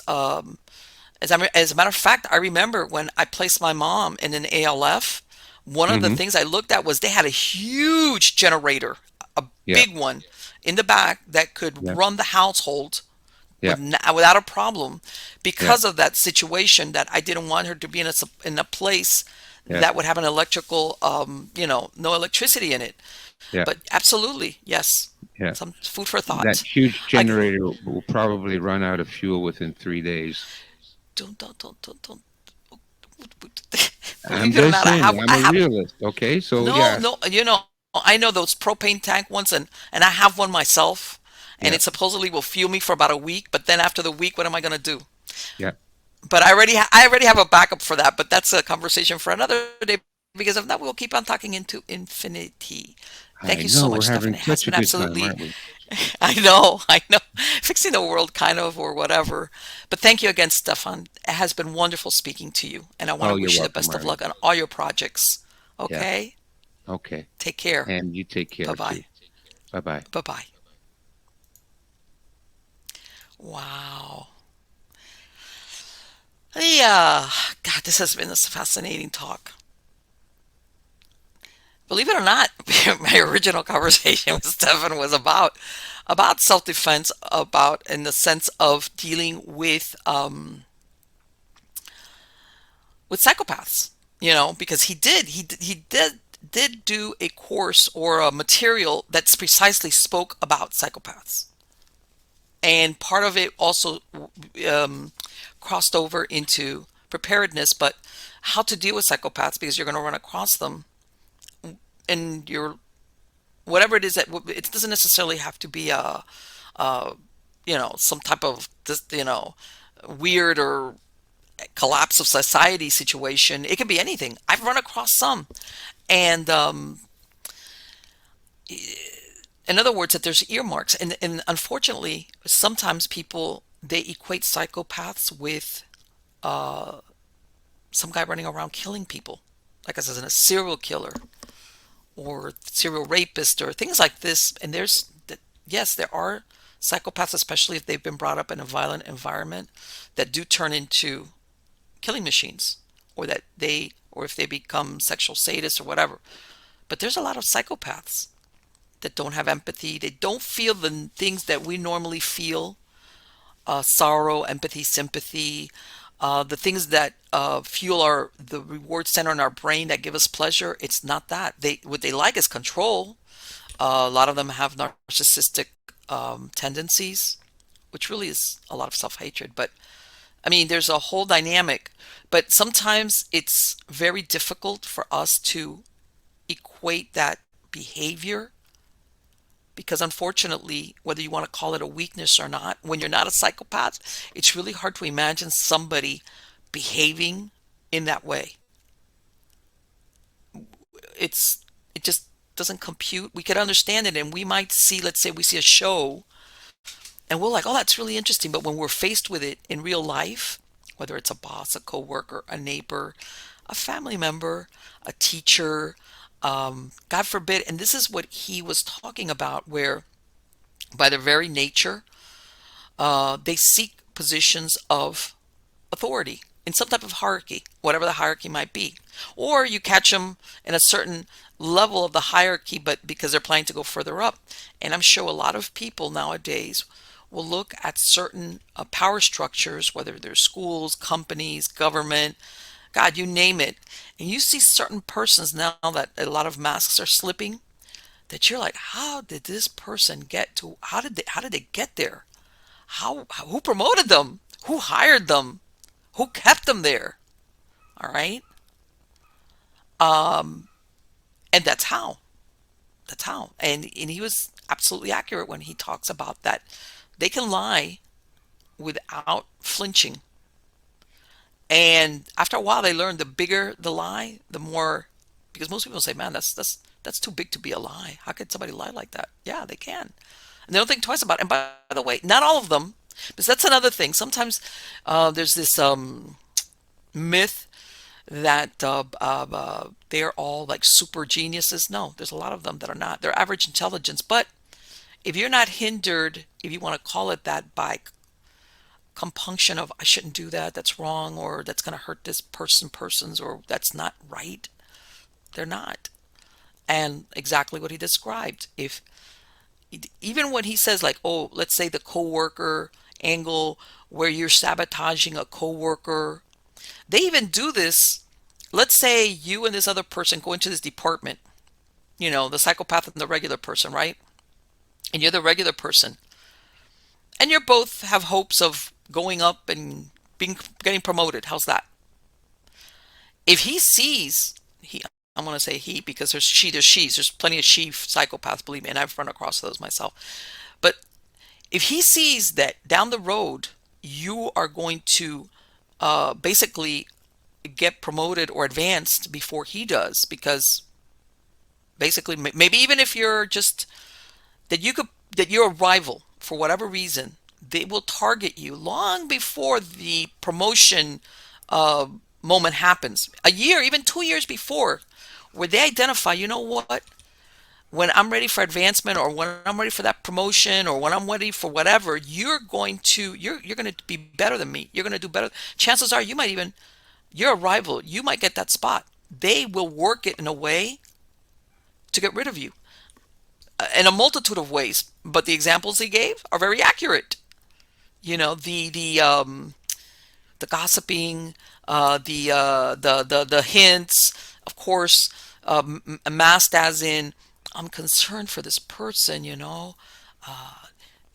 was acting odd. I mean, it could go in different ways, because that's another thing. They mask their real intentions. In other words, the knife in the back kind of thing, with the I'm so concerned, I'm so worried, or the if it's let's say a corporate setup where they're forced to come to the boss, or like I said, an ombudsman, which is like an anonymous line that you can call in a company to this, complain or say, look, I saw this, and I don't, I just want you to be aware of it. Okay, where basically I feel bad doing this, but I'm trying to take care of the company. This is psychopath strategy 101. All right, where they might get a promotion or commended either openly or behind the scenes for, you were so brave to come forward and talk about that. Thank you. You know, we weren't aware of that. Things of this nature. So yeah. But anyway, originally we wanted to talk about, but we talked about so many great things, and like I said, I wish, this conversation with Stefan had been strictly about psychopaths, because even if there's not all this weird stuff going on right now with everything, the economy, you name it, it would still be an interesting talk, because psychopaths are going to be around to torture a lot of people. And when I mean torture, I don't mean literally, but figuratively sometimes in different ways. But unfortunately, because of what's going on, a lot of what we talked about, even though we went all over the map, has some type of reference. And like I said, 2 years ago, I would have said, no, come on. And now it's like, fast forward, and it's like, what happened? Where all these things that were far-fetched are tinted as either reality or very probable. And we were talking about preparing or surviving. Like I said, I've had my own personal experiences, very limited amount of time, and nothing that it just impacted me directly. But so I've seen it. In other words, that part I do understand. There's nothing like first-hand experience to make you a believer about how things work. But I wish that this conversations like these were a far off possibility. If ever something ever happened, would you have this? Do you have that? Yeah, but okay, yeah, haha. Maybe, it might, but forget it. That would never happen. Those days are gone. And whoever thinks that those days are, no. Unless you're totally living in another reality, if you have any responsibility, at least for yourself, okay, you've part of you's got to be saying, wait a minute, you know what? All the assurances I had that everything is going to work out, like the movies, happily ever after, and then and then the credits roll. Stop that. Stop it. Stop it. And like he said, not to suffer your porn, because I'm not. I'm as a matter of fact, I'm a humanist. I'm a humanist. I believe in the human beings. I believe in the goodness of human beings. I believe, like what he says, that communities can be put together, that people will help each other, but that there's a part of us that we owe ourselves, to ourselves, and maybe even to family members or people who are with us, the act of self-preservation, okay? Which is, at the very least, that you say, you know what? Something happens and I've got a way to feed myself and my family and, have some potable water and some medication. And believe me, whoever my audience is, depending on what part of the country you live in, or what your life experiences have been, I have seen what happens when the doors of stores are locked because they're bare. There's nothing to sell. Okay, I've seen that. And yes, like when Hurricane Andrew, yes, eventually help rolled in, and churches and charities. I remember in some of these churches in the parking lots, they would put up these tables and just bring food. But let me tell you something, that took at least 5 days to happen. You know why? Because you just don't get people and how can I say people, logistics done that quickly. All right, it just doesn't happen that quickly. Plus, also when you've got an area where, well, at that point where you had trees down and wires and your normal roadways, especially into the area that was most affected, was blocked. Guess what? So what do you do in all these 2, 3, 4, 5 days before help rolls in? Okay, what are you supposed to be doing? And remember, this was a situation where it was only a little point, a little speck at the end of the country. Okay, and you knew help was coming. You knew help was coming. Okay, and there was, no electricity. There was looting. There was a bunch of stuff going on that I don't even want to think about.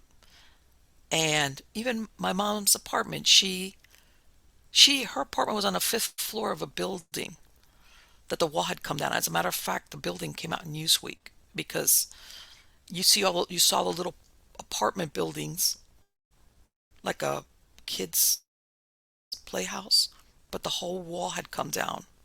So when you went to her apartment, the other side of the building got devastated. As a matter of fact, appliances had been pushed into the hallway because I went up the stairs eventually and I got into her apartment.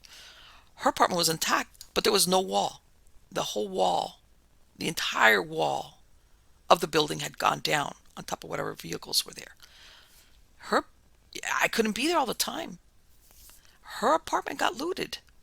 And she was on the fifth floor, and I'm telling you, you could only go up the stairs and jump over things, appliances, sinks, because a lot of these apartments, the kitchens walls were the ones that faced into the hallway. So when the other side of the building, the hurricane winds came in, they pushed all these appliances and things into the hallways. So basically, you had to jump over stuff, and she still got her stuff looted. Okay? So my point being that I've seen what happens within a few days of normalcy going sideways, as in law enforcement, 911, no electricity.